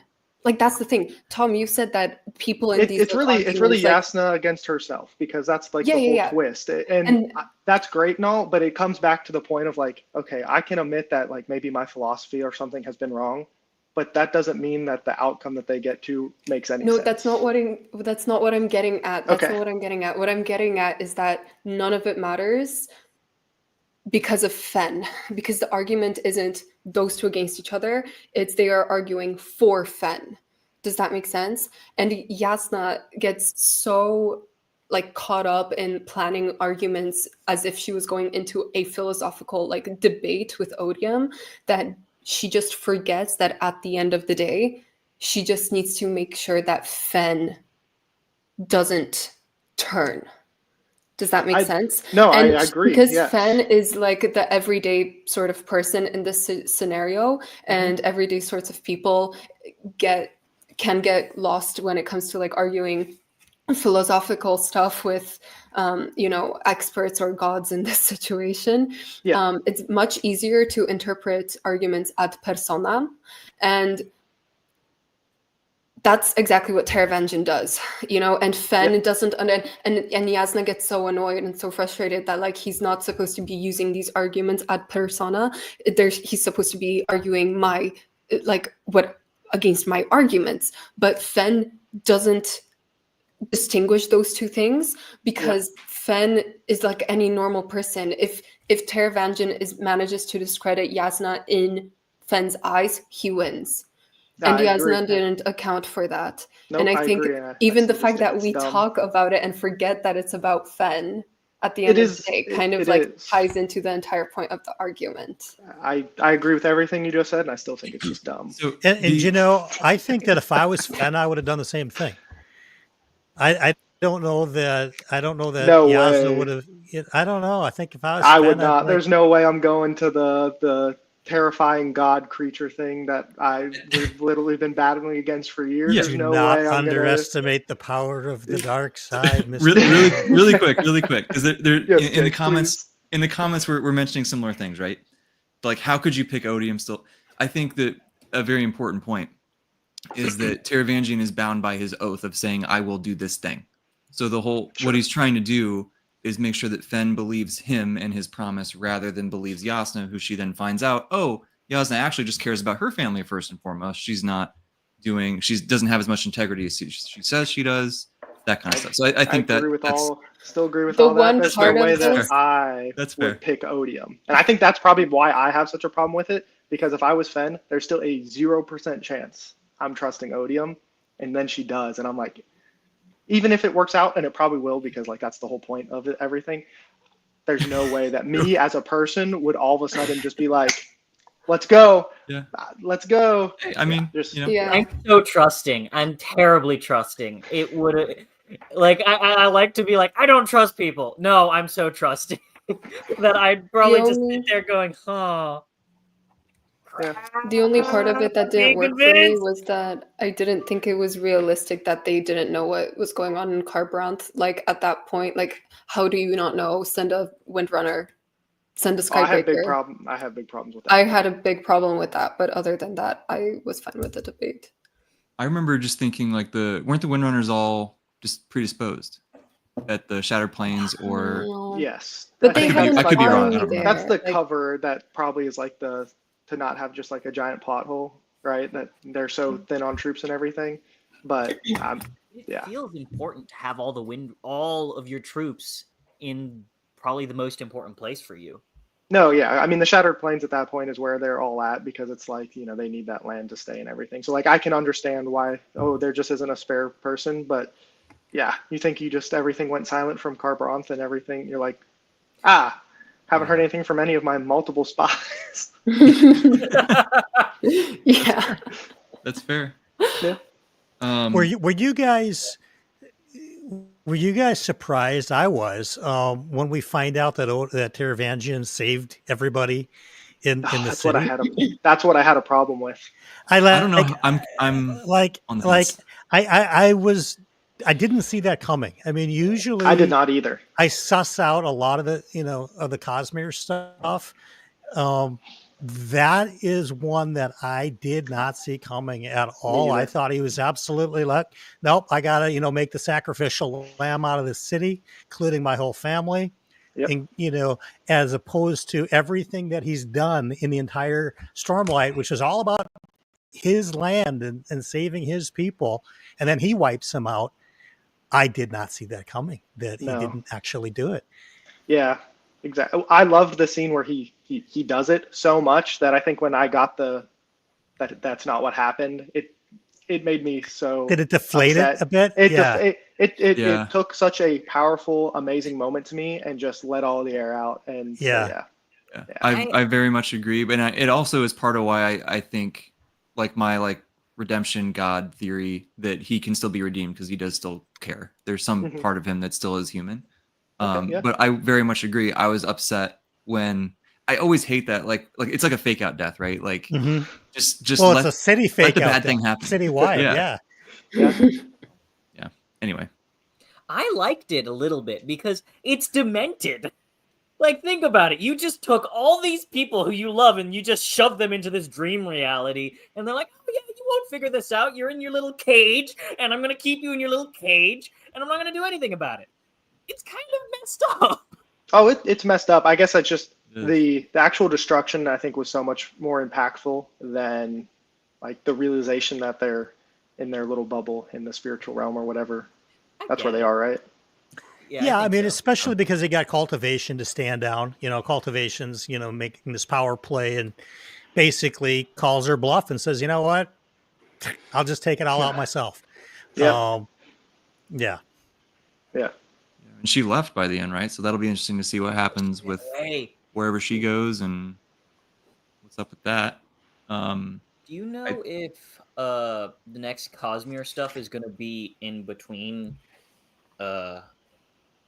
this and the next arc? So I imagine so. I believe so. I think that's part of the weird time dilation stuff. Is he's trying to line up Mistborn and Stormlight. But I could be wrong, obviously. I'm actually excited for the a new timeline cast. later. I'm excited me for too. a Mistborn 3 new cast. I'm so excited for it. Maybe we'll get. I love how when Hoyd goes back to Scanderil and they describe skyscrapers. I'm like, okay, now we are officially unofficial. It was almost, as much as I dislike the Marvelification of this book, that little piece at the epilogue was almost like after the Marvel movie ends and they give you that little the after trailer part for what's coming next. That's what that felt like to me. And when all of a sudden there's skyscrapers from where we left off with Wax and Wayne, like, okay, this is he's delivering on what he promised, with that it was going to be a very modern tech age of Mistborn. So I'm kind of excited about it. Cool. I think the last big thing we haven't really hit on too much was the Contest of Champions, with the end of Dalinar's stuff. So I think I've seen pretty universal, some people have argued they wish it was cut down a bit, but the actual sequence of going through the spiritual realm and getting all the flashbacks from Tanavast and all of the lore drops. Most people seem to love that, and they're just like, this was awesome to finally unravel what's going on. But then I think the actual contest is where some people had some stuff. So where do we fall on this? Dalinar's sections were my favorite. I know I was saying Adeline earlier, but I'm going to be completely honest after thinking about it for a little bit. I think Dalinar's the best. Say that again? Shake my hand. We finally agree.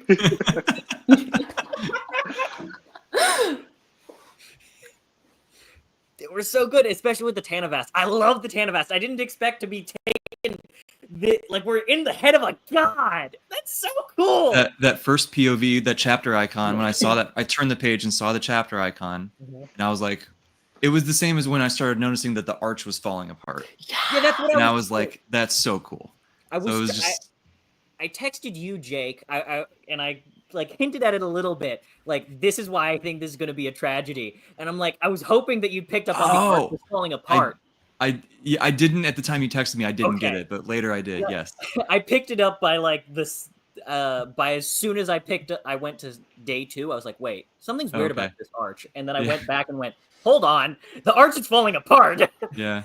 And then eventually, the herald's faces stopped being there, and I was like, oh, that's cool, right? So, but anyway, back to where we're at. How did Brian, Tom, Vera? How did we feel about how that kind of shook out? I thought it was okay. It wasn't.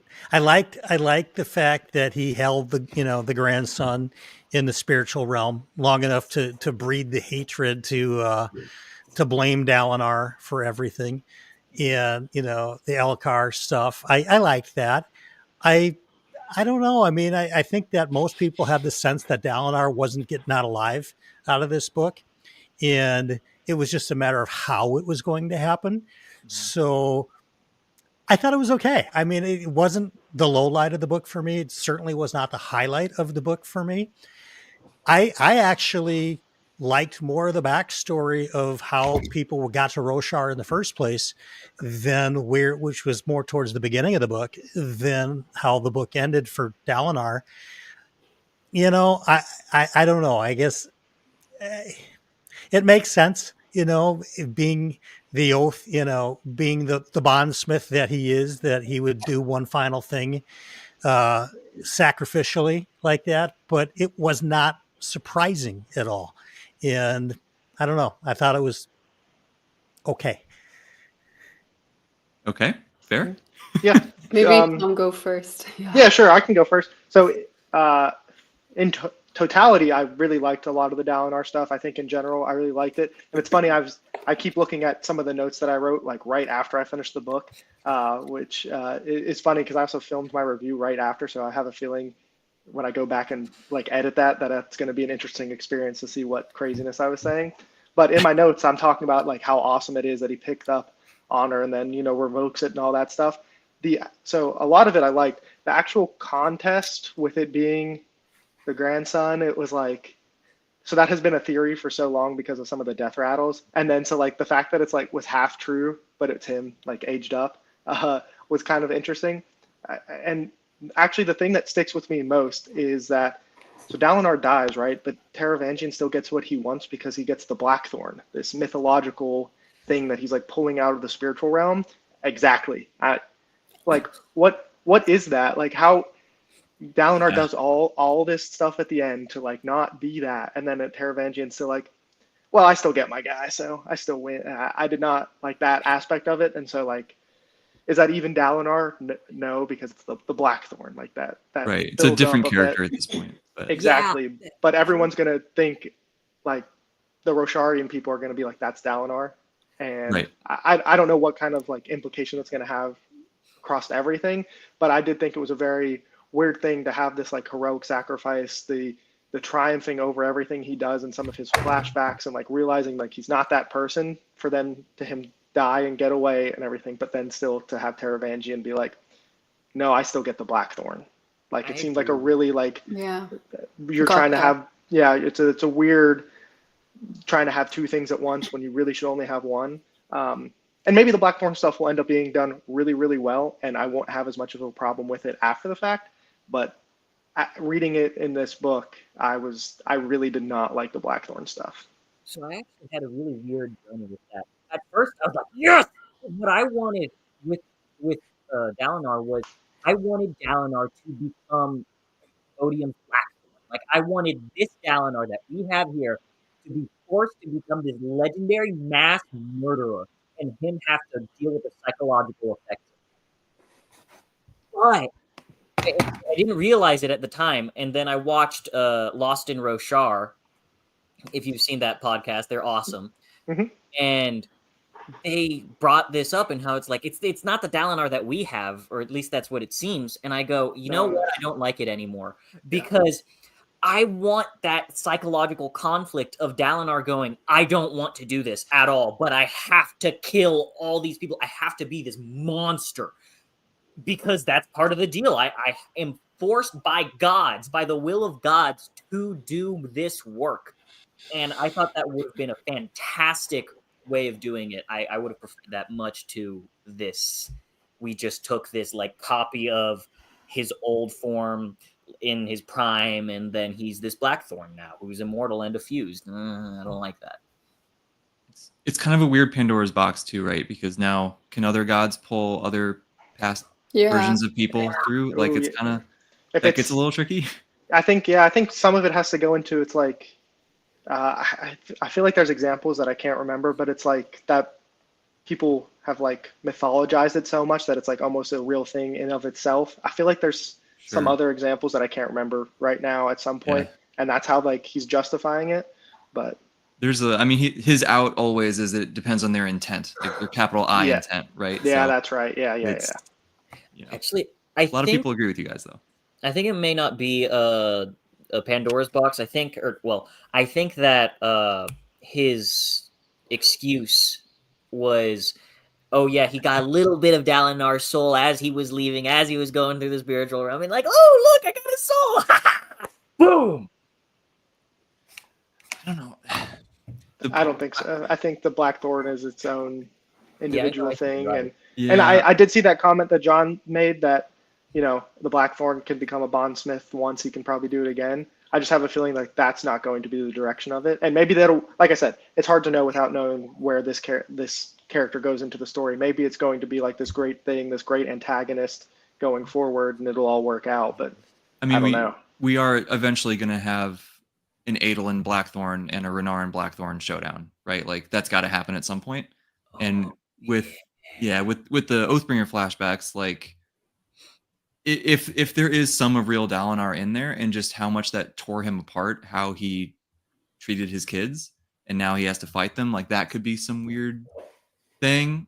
Which, just very quickly, I just have to say this because I've seen people complain about this, that they're like, when Dalinar has to choose kill Gavinor or save the world, and he chooses to not kill the one person, right? And everyone's like, of course Dalinar would do the thing. He would kill the kid to whatever. And my argument, my justification, No, he wouldn't. is while he knows that the right thing to do is probably to kill the kid, such a big piece of his development has been his relationship with his kids. And Gavinor has sort of become his de facto kid through this book. Like, he's glued to his side the whole time, and he's watching him become traumatized. And it's just like, he can't be the one to let his kid down again. That's my justification, at least. Right. Soapbox done. Who wants to go next? I can go if you want, Yes. and kind of give my 10 cents, because 2 cents is too little.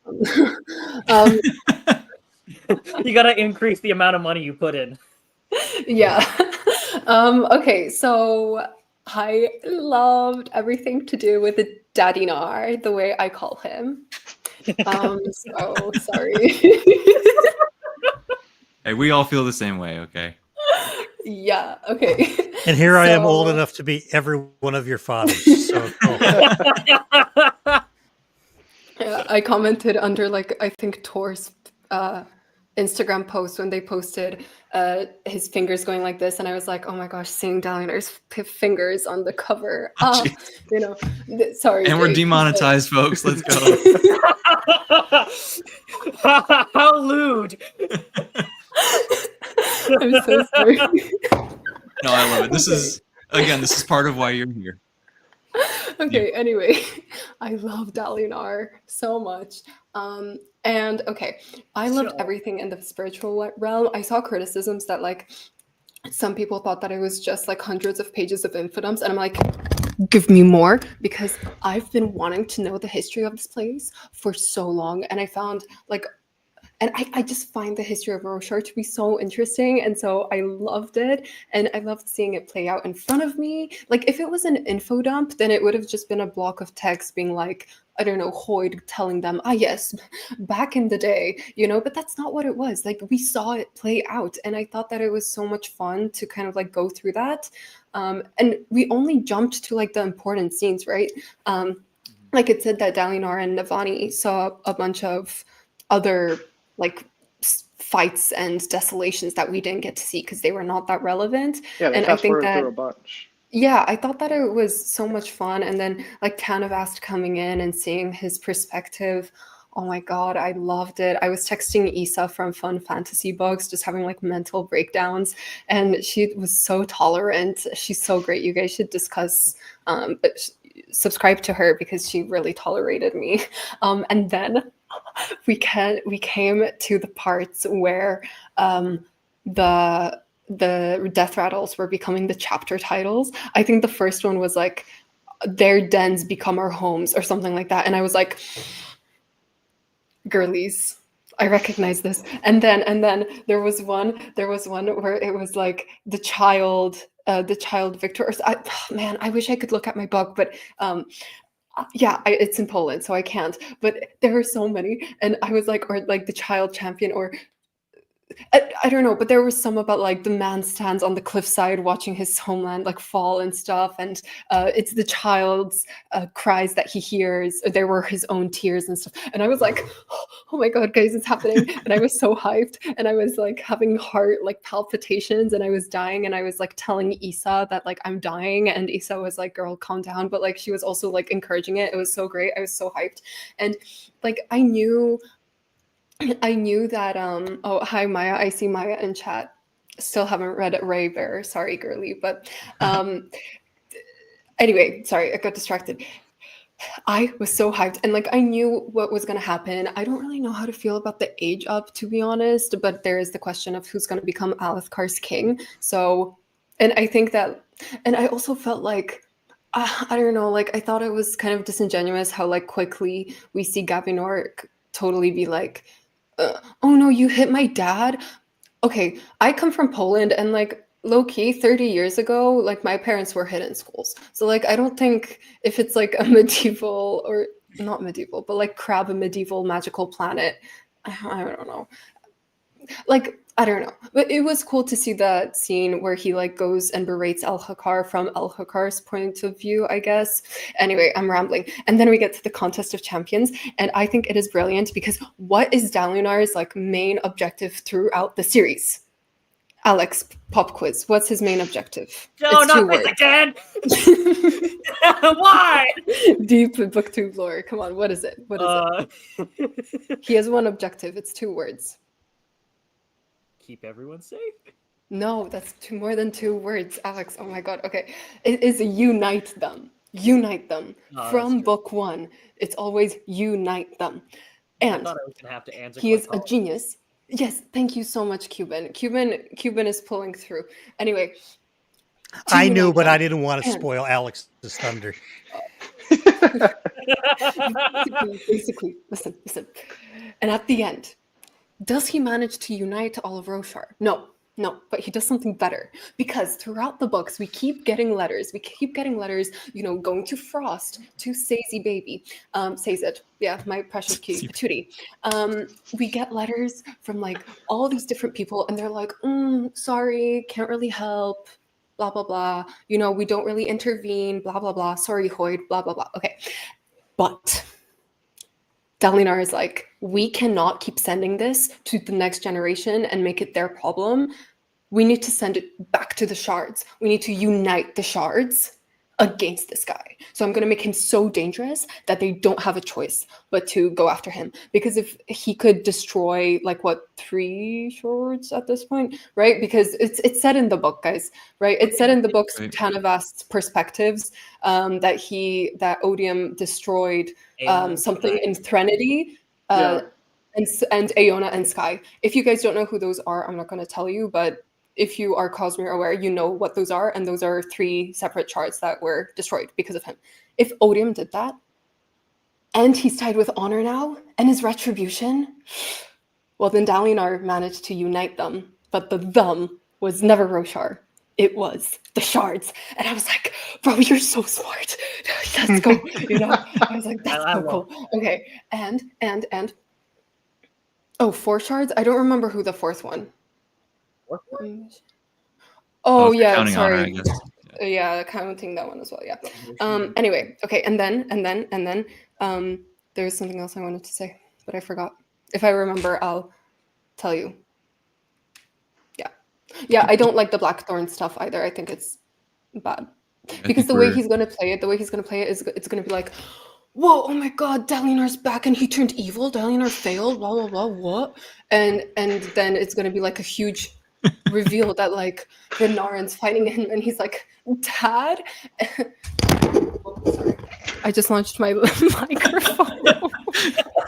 Well, can I just say, watching Tom's reactions Settle these down, last 30 Davis. seconds. It's She's great. I love it's watching really her. The animation is great. Yeah. I have my notebook because I'm like taking notes on what you guys are saying, and I accidentally like flicked it up and my microphone launched. But anyway, I'm very pro here. And I forgot what I was gonna say. I'm so sorry. What do you think the odds are that this Blackthorn winds up kind of a remnant of Dalinar and turns sort of back into a Dalinar sensibility? I'd hate that. Dalinar's done. Let him go. I would too, but I wouldn't think, put it past the author. I wouldn't put it past them either, but I would hate it also. Yeah, I hope. Because I don't wanna... like what's it gonna be? Renarin shows up and is like, oh, it's evil daddy gonna give him some alcohol to calm him down and put him to sleep like I did when I was younger. Oh, you know, like Yeah. Is that what's gonna happen in the Renarin flashback book? I don't know. Like that would kind of suck in my opinion, but with the stuff we had in this book, I don't know. I liked the book. I gave it a 7 out of 10. I don't know enough about Marvel, but there you go. I like people. Maybe that makes sense. Pally, Um, I don't know. God, I Pally, haven't heard the name Silver Surfer in years. I'm guessing playing out like Silver Surfer. I think one thing that just to piggyback on what you said, Vera, that I really loved about Dalinar's Unite Them stuff was that his whole journey has been I can't just like pound people into submission. I need to like learn how to be a politician and whatever. But like through the flashbacks and especially through the Tanavast stuff, like his moment of uniting them and his oath was saying, "I understand you," and I was like, that is so damn awesome. Like that hit me pretty hard. So I just wanted to throw that out there. So I think that was really, really cool. Sorry, I remembered what I was going to say.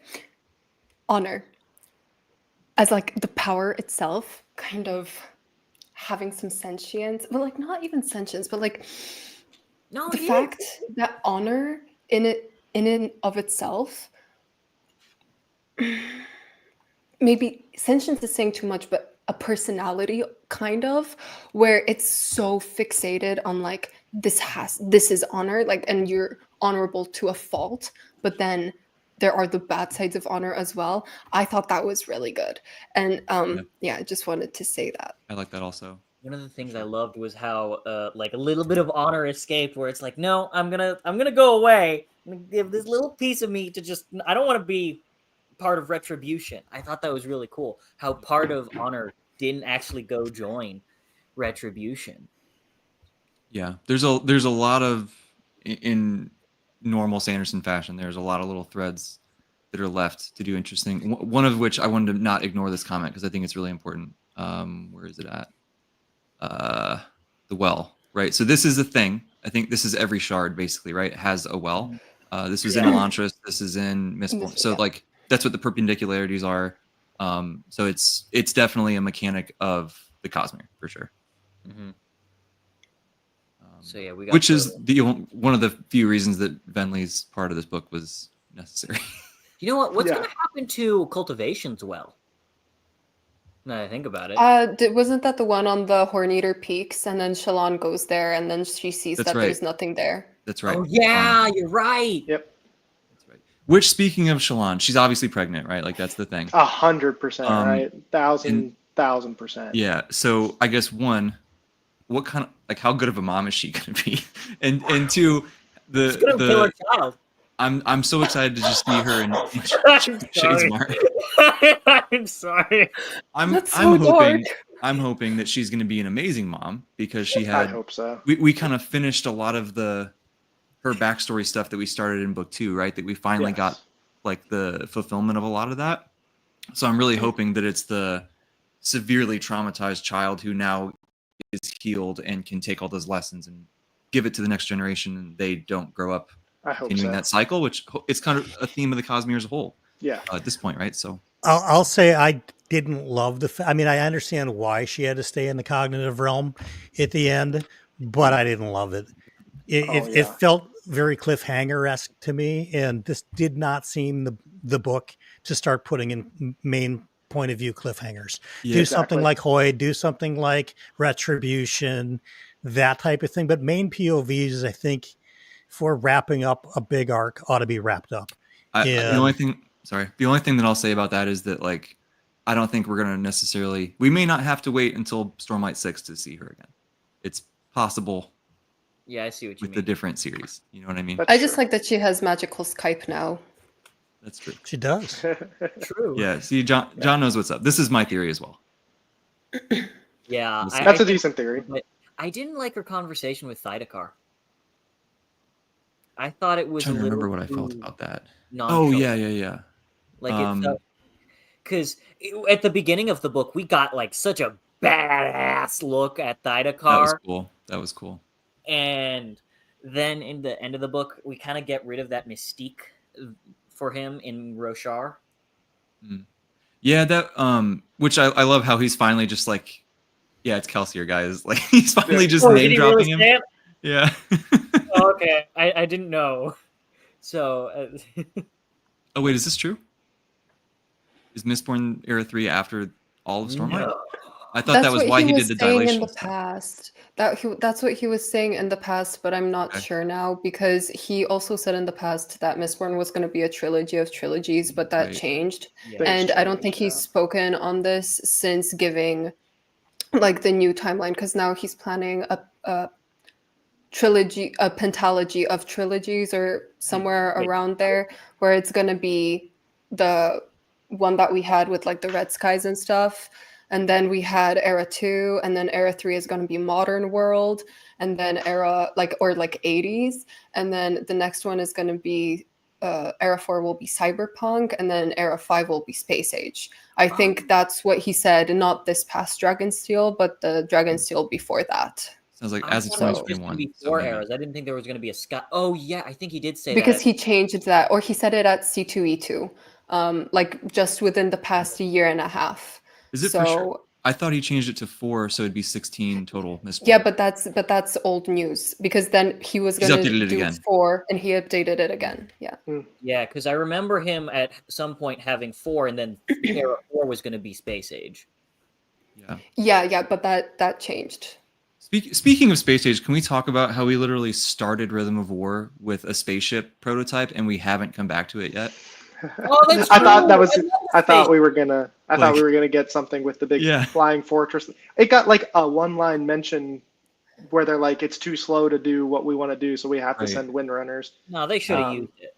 But yeah, I don't Wait. know. I feel like he kind of pulled back on some of the Fabrial technology stuff in this one, compared to Thankfully. like. Yeah, I Thank no, I God. agree. I do agree, but because that's how we got what is it called, the fourth bridge or something like that? Yeah. I think so, yeah. Does that sound right? So yeah, I am kind of surprised that it had like that one throwaway line, and that was kind of it. Yeah, there's some like I want that. I wanted more of Risen really bad, and we got what did we get? One interlude. And ever since Dawn Shard, I was like, Risen's gonna be super important, guys. She's gotta be in these books. And I love not her. really. Peacing out. Yeah. Or like Cheery is like we're gonna have dragons. Like, you know, and it's just when are we gonna apparently we're gonna get that in the second arc, maybe, but Yeah. Ooh, hopefully. dragons and spaceships at the same time, apparently. Can I just talk about my least favorite scene in the book? Go for it. The moment where Kaladin is rising against the darkness that Ishar put on him. So I love most of that scene. I was loving it. And then Ishar goes, "What are you?" And then like the cheesiest, dumbest line of the entire book. So Brian, I disagree with you with Adeline's. Oh, line the being- therapist line? Yes, it looked like right out of a parody. I imagine. I don't imagine things. I don't imagine scenes at all. But I could imagine this like in a parody where like you have the epic music swelling and then you zoom in on him and go, "I'm a therapist." I don't. What? Yeah, it was yeah. That's the Right cheese out. cringe that I was sort of alluding to. Yeah. Yeah. There's a handful of those, that's for sure. Like it didn't hurt any other scene for me. Just that one scene with the "I'm a therapist" scene, it didn't work for me. It just completely dragged me out. Actually, can we? Because I don't. The only thing that we haven't talked about, I think, in this book explicitly is the Shinovar stuff. So like the Kaladin, and then the Seth flashbacks, and the going to the monasteries. Because Gotcha. I've heard like wildly different takes on it, and I was curious what you guys think. Zeth flashbacks, maybe my favorite. They are contenders. I love that idea of you, or it's not even the idea. I relate to it a little bit in that something is forced on you. You have no choice in this matter, and he is forced to just do the best that he can with it. And I love it so much. And just Zeth's whole arc and especially how his father is doing his best to just stick with him at each and every turn. And his family dynamic especially is so, I love the way it was handled. I love Zeth's flashbacks. And it's on par. Catch me on a different day. It might be a little less. But right now I'm feeling it as on par with Dalinar's. Yeah, I really liked the Seth flashback stuff. I think, we've been waiting since obviously the prologue of book one to learn about this character. And I think it paid off in terms of how he got to where he is right now. I like the going from monastery to monastery. It felt questy to me, which I generally like. I thought I like. See, here's where Sanderson does some great things, right? I mean, have we talked about or was it brought up in any of the earlier books about addition and subtraction, where people subtract or people add? Because I didn't recall that it ever had. I don't think And so. so Yeah. here's something, kind of new, at least for me, because I didn't, I read all these books when they came out. So it's been 4 years since I last read Rhythm of War, but I like that little bit of cultural lore that he is so excellent at throwing in there, where these people subtract and these people add. And this is my huge frustration with him, because he truly does have some outstanding ideas, as basic as that is. And yet it gives us so much insight into Seth's mentality and the culture just with that subtraction and addition sensibilities. So I liked the Shinovar arc quite a bit. The spot in the cognitive realm I could have probably done without, but I guess that's part of his adventure.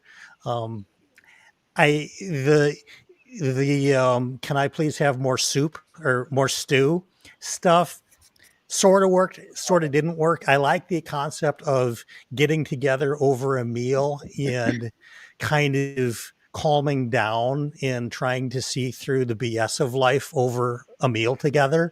I like that idea. But just in general, I actually like that Shinovar those sections a lot, more than most of the book, for sure, for me.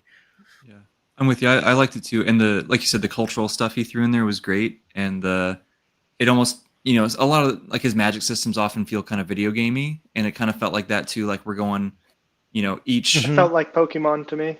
yeah, like We're reminded me of going going to to all the Pokemon gyms. Like each gym leader. That's such Yeah. a great analogy. Yeah. That is really good. Yeah. And I thought the meal stuff was great because it was another callback to the Way of Kings. Like it seemed like he was being very intentional of trying to bookend the 5 books like that. I thought that stuff was great. That I really liked Seth's backstory, but it was I kind of like Kaladin, Shallan, and Dalinar all better personally. Not that it was bad by any means, but it didn't hit me as personally, emotionally as the other ones did. But it was still awesome, and I liked that he had good parents. I'm glad you said that. It was nice that he had a dad, at least. Like the mom, like the mom I kind of think was. It did a good job of like showing the complexity inside of a family with the mom, because it's like obviously a lot of stuff is happening. Her whole world's being turned and all of this stuff, and there's like this higher calling kind of thing with Zeth. But it was a really nice thing to like see a dad be like that supportive of him and like just doing everything he possibly could. I really liked that. I feel like both of you are secretly just shitting on Liren right now. I hate Liren so much. I wish he would burn in a fire. I love that you said that so dead. Yeah, I really like. There are things that Liren says in Rhythm of War that I just like.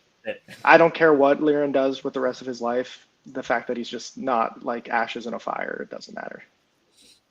So I also am a big Nightblood fan, so I really liked a lot of the Nightblood. Yeah, Nightblood's always great. Why? Okay. Actually, sorry. I need to interject because I've never talked about this on my channel. I mentioned it a bit in my ranking video, if any of you saw that. But I love the Warbreaker characters so much. Like they're my like emotional center because they show up in like other books so much. And the fact that we get Vasher or Nightblood, one of them saying that they saw each other and we didn't get to see that. And then like what? Yeah, okay. DeQuante Jones Jr. in the chat is saying, where the heck is Azure? Yes. Yeah, where I also have that question. And why, if Nightblood and Vasher got to see each other, why didn't they reunite? Because in Words of Radiance or Oathbringer, there's this line that like I had to put the book down and go cry in the corner. And it's when Vasher or Zahel where it's his interlude, and the last line of the interlude is, before he went to sleep, he thought that he heard a voice teasing him or something like that. But then he remembered that he hadn't heard that voice in a very long time. I do remember that, I had to actually. put that book down and I had to cry. Like, I love them. And you're telling me that they reunited. So I didn't get to see it. I was really dumb, and Warbreaker was actually one of the last books that I read from Sanderson. So like I didn't get. I know. So I can't wait to reread it and see all this stuff. So like I there's didn't not get a lot, but the stuff that there is so impactful. Like I saw that. Yeah. I love it. That's like one of the biggest mental breakdowns I had in this series. I can't wait to Breaker after Rhythm of War. So yeah, that's what I did. And I was just like, oh, this would have been nice to. And I also I don't remember Warbreaker hitting me as well as it hits almost everybody. Same. So I'm excited to reread it and see if I get more out of it a second time. Warbreaker for me is just one of those books that I love it. It's like Tress, Yumi, and Warbreaker. I love all three of those books. And Vera just is frowning for some reason. Just my heart. She's sad about the not getting the reunion. And they're just books I love, and I don't think they're super emotionally resonant, but I just love them. I'm holding space with you, Alex, for Warbreaker. You know what I need to do? So this right here, this is Maya, by the way. I made this with my nice. Oh, nice. I had to cool. go grab it. I need to make Nightblood. There you go. Absolutely. Nice. So cool. Sword and Sword and All right. Yeah. Okay. So I think this comment from John is a good way to maybe we wrap this up by do we have overarching thoughts? How are we feeling after talking about our feelings and emotions here? And I wish I didn't have to wait so long for my next Stormlight book. Brian hinted at this a little bit earlier of like, this is his magnum opus. I wish he focused a little bit more on it than some of the other stuff he has going on. And if I didn't have to wait, I don't know, because it keeps changing, because I see 2030 and then I see something that's like 2033 for Stormlight 6. And I'm just like, I wish that was like I said, I enjoyed this book a lot. So the fact that I know I'm going to be like a significantly older person by the time this next book comes out, I really dislike that, and I wish it wasn't the case. So this book and Stormlight in general, super positive. Just wish I didn't have to wait so long. Very fair. Very fair.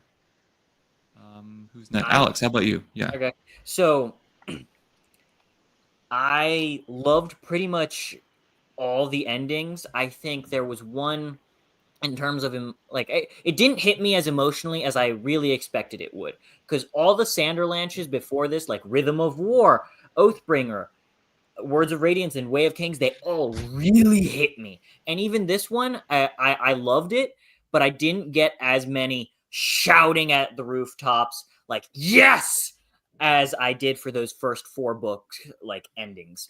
Another thing, Chanarich, I don't know how the hell you pronounce it. Chanarich, yeah. Chana. You know what? I'm doing that. Chana, I'm still mixed on that one. I quite like it on one hand, but also the fact that it was a theory beforehand. I now know that next 5 books, I'm not touching the theory space until the whole thing's over. Because, like, I'm sitting here going, oh, people predicted that. I'm not so happy I knew that. And I think it took a little bit of the emotional resonance of that specific plot point out for me. Dalinar, I don't know why it didn't hit me as much as I expected it would, because like I've been really attached to Dalinar ever since the next step moments from Oathbringer. Like those were so impactful to me, and I really expected to just for that scene to really hit me, but it didn't, and I still loved it a ton. It just didn't. I don't know, something about it didn't hit me fully. And is there any other character? Kaladin, I loved his ending. I just wish he wasn't called Herald of Second Chances. I feel like it would have been cooler to call him like the Herald of Redemption or something. I don't know. I feel like it could have been a better name. And I think that's it. I loved pretty much all the endings. Just a couple minor gripes here and there. Okay. What do you think, Vera? What do you think? Final thoughts. I'm just writing my bullet points down. So could you skip me for now? All right, Brian, what you got, man? I have no bullet points. You know, I just kind of looking at it as a meta level beyond just the events of this book. I've been up until Rhythm of War and now through here, with the exception of the Secret Projects, through Rhythm of War, I was a day one Brandon Sanderson reader, always. And I, to this day, still recommend Mistborn for people that are just getting into fantasy as a great starting place. And so it saddens me that I didn't love this book as much as I wanted to. And it's a huge bummer that it's going to be so long before the story picks up again. And I think where I really kind of land on this right now is that I'm somewhat ambivalent about when the book even comes out because I'm not sure that I care, which is shocking for me because I have not done my top 10 fantasy series of all time updated list since I did it a year ago. And Stormlight Archive was in the top 10. There's absolutely no way it stays in the top 10 for me after this book. And it could have elevated, had so many of these elements that we've discussed here today been approached and handled a little bit differently. And so I think my sadness is mostly because here's an author that I've loved for many, many years. And I find myself less enthusiastic about whatever he's got coming out next, because if he's not going to crush, book 5 of the Stormlight Archive, the magnum opus, the end of arc 1, it doesn't really give me tons of faith that what comes out next is going to be, the next home run, the next big Mistborn, the next Warbreaker for me, which, by the way, I also loved.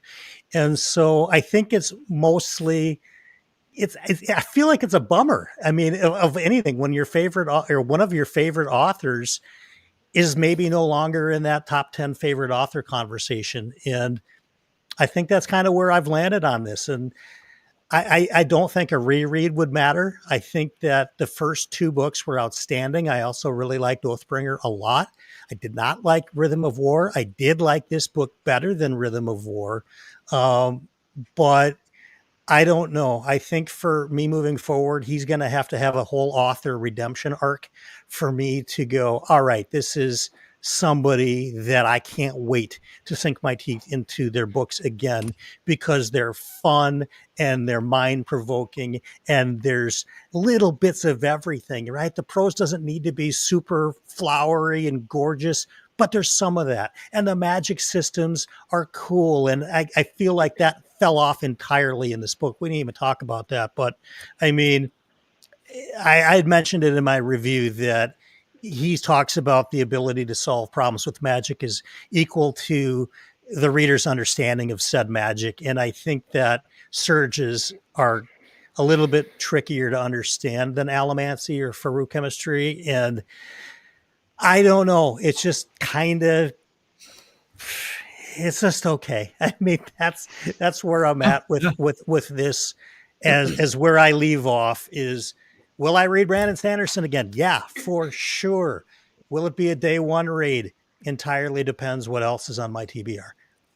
Yeah, I think that's fair. I think I'm kind of, I don't know. I'm more on the Tom side, I think, than on the Brian side, the Tom/Alex side. It seems, we're all kind of in the middle somewhere, right? But I still very much loved it. I'll still, Stormlight 6 will still be a day one read for me. Yeah. But I absolutely, as we've all talked about, like, we see the flaws, and I very much hope that the prose is a little bit cleaner. And it doesn't have to be perfect. Like, no one expects him to be, whoever, but just a little, not distracting would be awfully nice. I would say what I'm probably the most excited for is like there's so, like, we learned a lot in this book, but there's so much that we still don't, like, we've explored maybe half of the different orders of the Knights Radiant, right? Like, he hasn't even mentioned Dustbringers or like that's always the joke, right? Well, That's he's barely an mentioned interesting them. one, Yeah, actually, because Tom's book is going to be the Dustbringer book, but he's obviously a Stone Ward, so there's a lot of like what's going on there. Yeah. Oh, sorry, that's total. Oh no, Shalash's book is going to be the Dustbringer book. Sorry, I lied. Yeah. But yeah, so I'm really intrigued about that. Sorry for interrupting. Yeah, no, you're fine. But like all those other orders, how does the surge binding work on a more mechanical level? Because I'm sure we'll get that, right? I mean, if we get Void Light and Anti Stormlight and like whatever, I'm sure we'll get the mechanics. I want to know more about the Unmade. Like, there's a bunch of stuff lore with that we still, at least I still don't know. Maybe I just missed it. But there's still just so much information that we can get, and I feel like that is like certainly one of his strengths, as we talked about, is like the world building and just packing so much just cool stuff into there. And then now he's just gotta, if he executes it a little bit better than this one, maybe I think he'll please more people. But yeah, I'm still super excited despite some of the flaws. And those are sort of my thoughts, I suppose. So Vera, would you like to take us home? Okay. Bullet so- points. We're going to need points. some bullet Let's points. go. Here we go. I have 10, but some of them are short. Of course she's Okay. got, folks, of It course it she's should got be 10 10. bullet points. It This is should the be person 10. who planned stuff out. I mean, Okay, so the Did you- first one is I thought Sigil's part was boring. Yeah. No, Yeah. And I think worse than that, because his part was boring, it kind of made, I'm not going to spoil like Cosmere books or whatever, but in my opinion, the fact that like his stuff was so boring and it's built up so much in Sunlit Man, it kind of makes Sunlit Man seem more melodramatic than it really is. And so it kind of decreased my enjoyment of Sunlit Man. So that was first one. Second one, I loved the sheep scene when Seth is like goes back and he finds his sheep and Cal is looking at it, and like that made me cry. That was the first time like I got a little teared up. Nostalgia is such a thing for me that like that definitely got me too. Yeah. Yeah, it like, oh man, it was so sad. The next bullet point I have, death to Silladin. Thank I- you. Yeah. You know yes. what? Yeah, I'm gonna okay. do this. So anybody who votes for Silladin, Maya right here is gonna help me go to war. I just want you to know that. Yeah, for sure. The dance scene was great though. The dance scene was really great. I didn't read it as romantic though, and a lot of Yeah, people I didn't read it as either. romantic. I did not Me either. either. Yeah. Yeah. And I just keep seeing this propaganda pushed, No. especially on Shardcast. And I was listening to Yeah. them, both of the episodes, and I was like, what are you guys talking about? Please stop. No. A Anyway. court of spren and honor. Yeah. Oh, yeah. No, it's going to be a court of Spren and Chul coochies. Yeah, exactly. Yeah. Exactly. Jake, you won't get demonetized this far we in the won't. video. No, we're fine. And Kaladin if it does says not. limited, then you can ask for a review. They're not going to watch this long. Did not. Kaladin no. does not have to date someone. Just to be fair, Kaladin can be his own thing. He's fine. Okay. Yeah, agreed. Next, I have, okay, again, I'm not spoiling Sunlit Man. Anything that I say now is like you can figure it out by like finishing this book. I knew that Seth Spren was going to be Sigil Spren, and I knew it was going to be Ox. And when it says like, when the other honor Spren is like, oh, you have to be more than auxiliary, just an auxiliary to your radiant or whatever, I was like, they said the thing, my baby. I love Ox. Like Sunlit Man was a 3-star for me. I didn't love it, but I did love Ox in it. And the fact that I saw him, and the fact that like Zeth like called Ox out, is like, you're kind of an awful Spren. Like what the heck? Like Sylphrena over there is like slaying the house down, boots, whatever. Sorry. But she's such a good Spren, like whatever, and you're just a poser. I thought that was so great, and it gave so much more to like Ox's character, and I love Ox so much more now. He's my everything. Anyway, moving on. So that was the one good part with Sigil, when he's like leaving in Shadesmar and joins up with Ox, and made me very happy. And then the next part was, again, not spoiling anything Cosmere. At the end, we see Hoyd getting interviewed for the position of a coach to House Ladrian. And I loved it because when Hoyd shows up as a coach, is one of my favorite parts, and kind of knowing how he gets there and how fast he gets there. Because when I was reading the book in which that happens, I was like, how is this going to line up timeline wise? Because we just saw him in Stormlight. How is this happening? And the fact that we got that cleared up very, very clearly here was so cool. And it also kind of made me rethink the way we saw Hoyd in that book in which he shows up as the coach. I was like, yes. Then that was the fifth one. Then sixth, I am annoyed at Shallan in the connective realm, but I loved how in the spirit realm, but I loved how Formless was handled, because a big critique of Rhythm of War, and like Loki, myself included, was the fact that Formless was like, oh no, there's a secret, another personality that's gonna like take over Shallan, blah blah blah, and then nothing ever comes of it because it's just like one scene and Formless is gone. And then the fact that Formless comes back for me was kind of like, so we're doing this again, what's going on, blah blah blah. But I really liked her figuring out that no, I've moved past this, and then figuring out that like that is Yatil, right? I thought that was really, really clever, and it was one of the twists that I didn't see coming, and I thought worked really well. So Jake, do you want to add anything there? Just super quick. As I was reading this book and Formless was back, I was like, bro, you cannot drop the ball like this on this mental disorder. Like, you cannot do this. But then when he had that twist at the end, I was like, okay, right. So I had that same complaint as a lot of people, and then I was like, okay, it's fine, it's okay. Yeah. And then the next part is, I have a quote from Sanderson. This one is a bit longer, because he has responded to the editing claim, and he says this: I assure you, I'm edited more now than I have ever been, so I don't believe editing isn't the issue. So I believe, he made a grammar mistake here, which is kind of ironic. So I don't believe editing isn't the issue some people are having, which... Okay. Tress and Sunlit, for example, were written not long ago, and both are quite tight as a narrative. Both were edited less than Stormlight 5.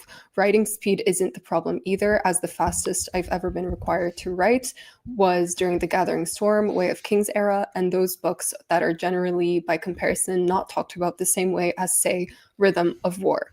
The issue with story scope expansion, Stormlight in particular, has a lot going on. I can see some people wishing for the tighter narratives of my first two books, but there are things that I can do with this sort of storytelling, with this sort of story I couldn't do with those. I like a variety, and this is the story I want to tell here, despite being capable of doing it other ways. He continues, but that's what Sanderson says. And I think that what he is talking about when he talks about being edited more is different than what we talk about when we say we don't think he's being edited enough, because we're not, at least I'm not saying that I want him to change the story. I'm not saying that. I'm saying that he's writing too much, and that is taking away from the story he's trying to tell. Like, I'm not saying rearrange the story, cut out scenes, maybe the library one with Syl, but what I'm saying is get a line editor that will, like, when you have a 20-page chapter of like nothing, cut that down to like 2 or 3 pages, right? And actually, I want to give a shout out to ZOMG Fantasy's video. I've never talked to ZOMG Fantasy. We haven't had any interaction, but I watched his video. He's also an author, I believe, and he goes through the book. He pulls out like segments, and he kind of points out what works and what doesn't work and why. And I think it is the best video that I've seen on Stormlight 5's writing in general. And yeah, so wanted to shout that out. He's by the way, I tried to get him on this call and he didn't email me back. Zamar, he wrote the Book of Estea. Alex has talked to him on his channel. Yeah, Zamar's cool dude. He's great. Yeah, Zamar's good dude. Yep. Yeah, his video is video, great. Yeah. And then number 8 is if people know me, if Cuban is still in the chat, he knows. But I hate Navani, and she Oh, wasn't come on. as bad. I know, but she wasn't as bad in this book as the other ones, which is very good because this time around I was just only mildly annoyed sometimes instead of the raging hatred that I felt for her previously. That being said, I'm very happy that she's like pulled out of the situation for the foreseeable future. But yeah, I just wanted to say that. Then I want to say the ninth thing is the structuring of this book. She's so jelly. You know, John. She's just This is jelly. You get a nerve there, John. Maybe that wasn't smart. No. I actually don't have. Okay, I'm not going to get into that. Okay, then my ninth point. My ninth point is. I'm sorry.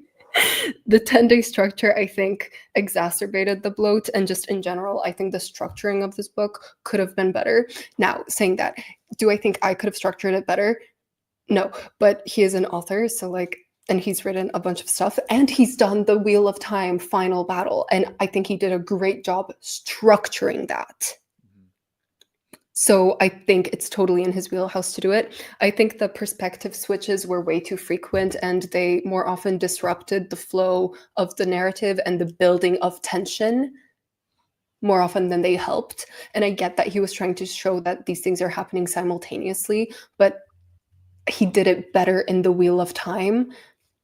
And he had to pay off 13 books there instead of 4. And yeah, and then also the 10-day structure, I think it's very brave of him to like do that for the final book.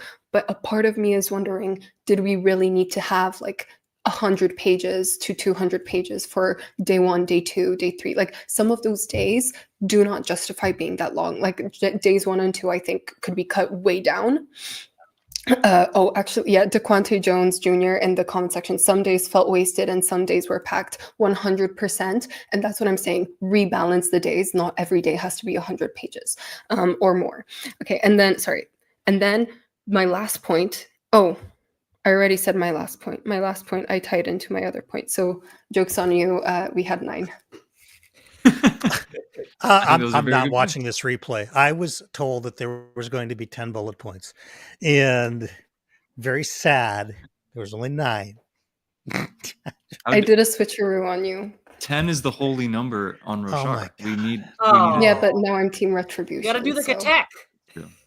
So I guess one final thing that I'm hoping for is Sanderson has said that he workshopped 3 different endings and used a completely different one.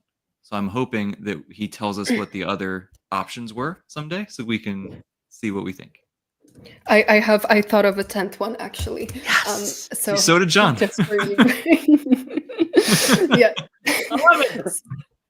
So I actually, something that I don't think is being like talked about enough is Zeth's pilgrimage to the different temples, because I loved it. I thought it was so good, and especially I don't know if it's just me, but I really like the episodic questing sorts of stories, and I adored the one where they go to that one Lightweaver temple and he needs to figure out which is the fake one, and then he goes up to get like a view and sees the face on the floor. I thought that was so good. So yeah, that was excellent. I like that too. Thank you. Oh wait, were you saying to me or the Lightweaver sequence? No, I was saying the Lightweaver sequence. Oh, sorry. But yeah, but you too. But obviously, I mean, well, I let me go back and correct my answer. I didn't mean the Lightweaver say. Yeah, I meant the 10 bullet points of Vera. Yeah. Thank you. I think Jake, you gotta just cut that piece out and make that its own video as well.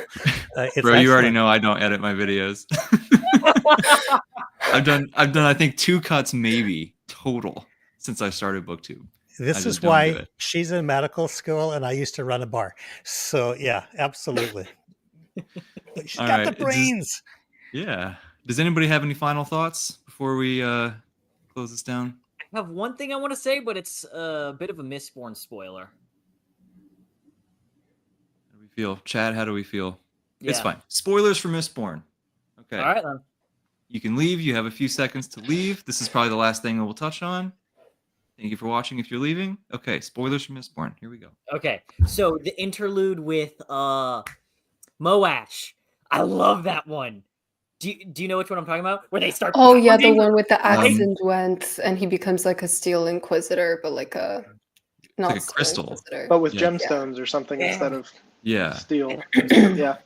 Yeah. I thought that was What's interesting when that happened. What is It is that magic interesting. called again? It's Hemalurgy. Hemorrhagy. hemalurgy. That's it. Yeah, Yep. yeah.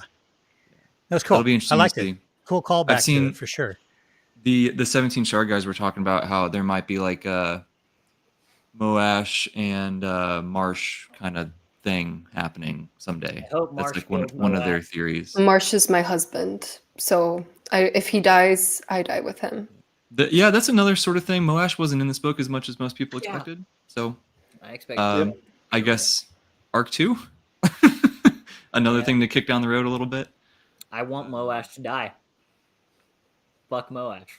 Yeah, I'm Moash just isn't kind of tired the of best. Moash and Kaladin, to be honest. I like I'm my kinda big there. hope for the second arc is I just don't want our main characters now to overshadow the main characters of arc 2.